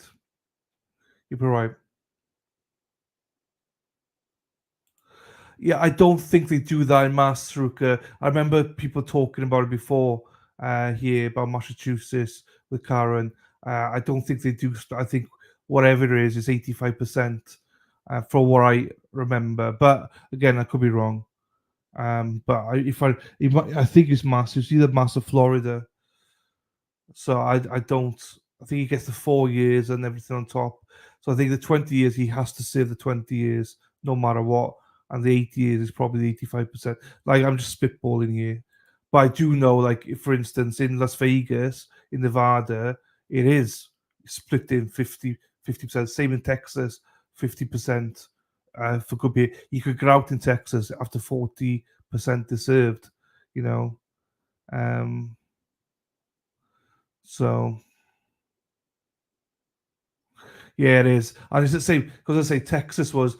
Remember, someone got 20 years, and they were like, "Yeah, but it's only 40% he's going to serve with good behavior and everything." I was like, 40%. So yeah, I was shocked, but every state's different, isn't it? So right, there you go. That was interesting. I'm glad we watched that.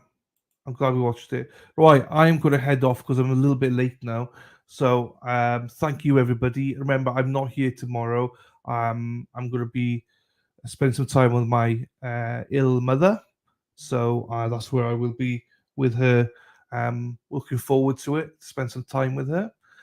So yeah, there you go. That's what I'm doing. I've got my chef hat on and start. I'm going to takeaway tonight. So and then tomorrow I'll get my chef hat on. Thank you, Joe. Thank you, everybody. Thank you, everyone. And we'll end it there. I hope you all have a great day. I hope you all have a great weekend. And yeah, we'll peace it out. Thank you, Ruka. She'll be fine. Hopefully, sciatica's a hell of a thing, you know. But thank you, Daffy. Thank you, everybody. Right, I'll end it there, people. I'll play the outro. So yeah, take care, yourselves, people, and I shall see you. Nice to see you nice, and I shall see you. Yeah, Monday. Warning, Monday. Yes, next week. Sorry, yes. So warning, I'm probably going to be doing Wade Wilson on Monday, perhaps, because there's so much to catch up on, and also, we got plenty of time. As in Sarah Boone, they're picking the jury for like 3-4 days, so I need to stretch it out. So thank you, everyone, for your kindness. I love you all. Thank you so much. Enjoy your weekends, people. See you Monday. I'm not going to do an outro. Actually, I will do an outro. And then we'll do an Erin Hack one, and then I'll be gone. Peace out to you all. Love you all. Take care now. Bye-bye. Ole, ole, ole, ole, ole, ole, ole, ole. Erin Hack, hack, hack, ole. Erin Hack, hack, hack, ole. Let's go, Erin Hack, hack, hack, ole. Erin Hack, hack, hack, ole.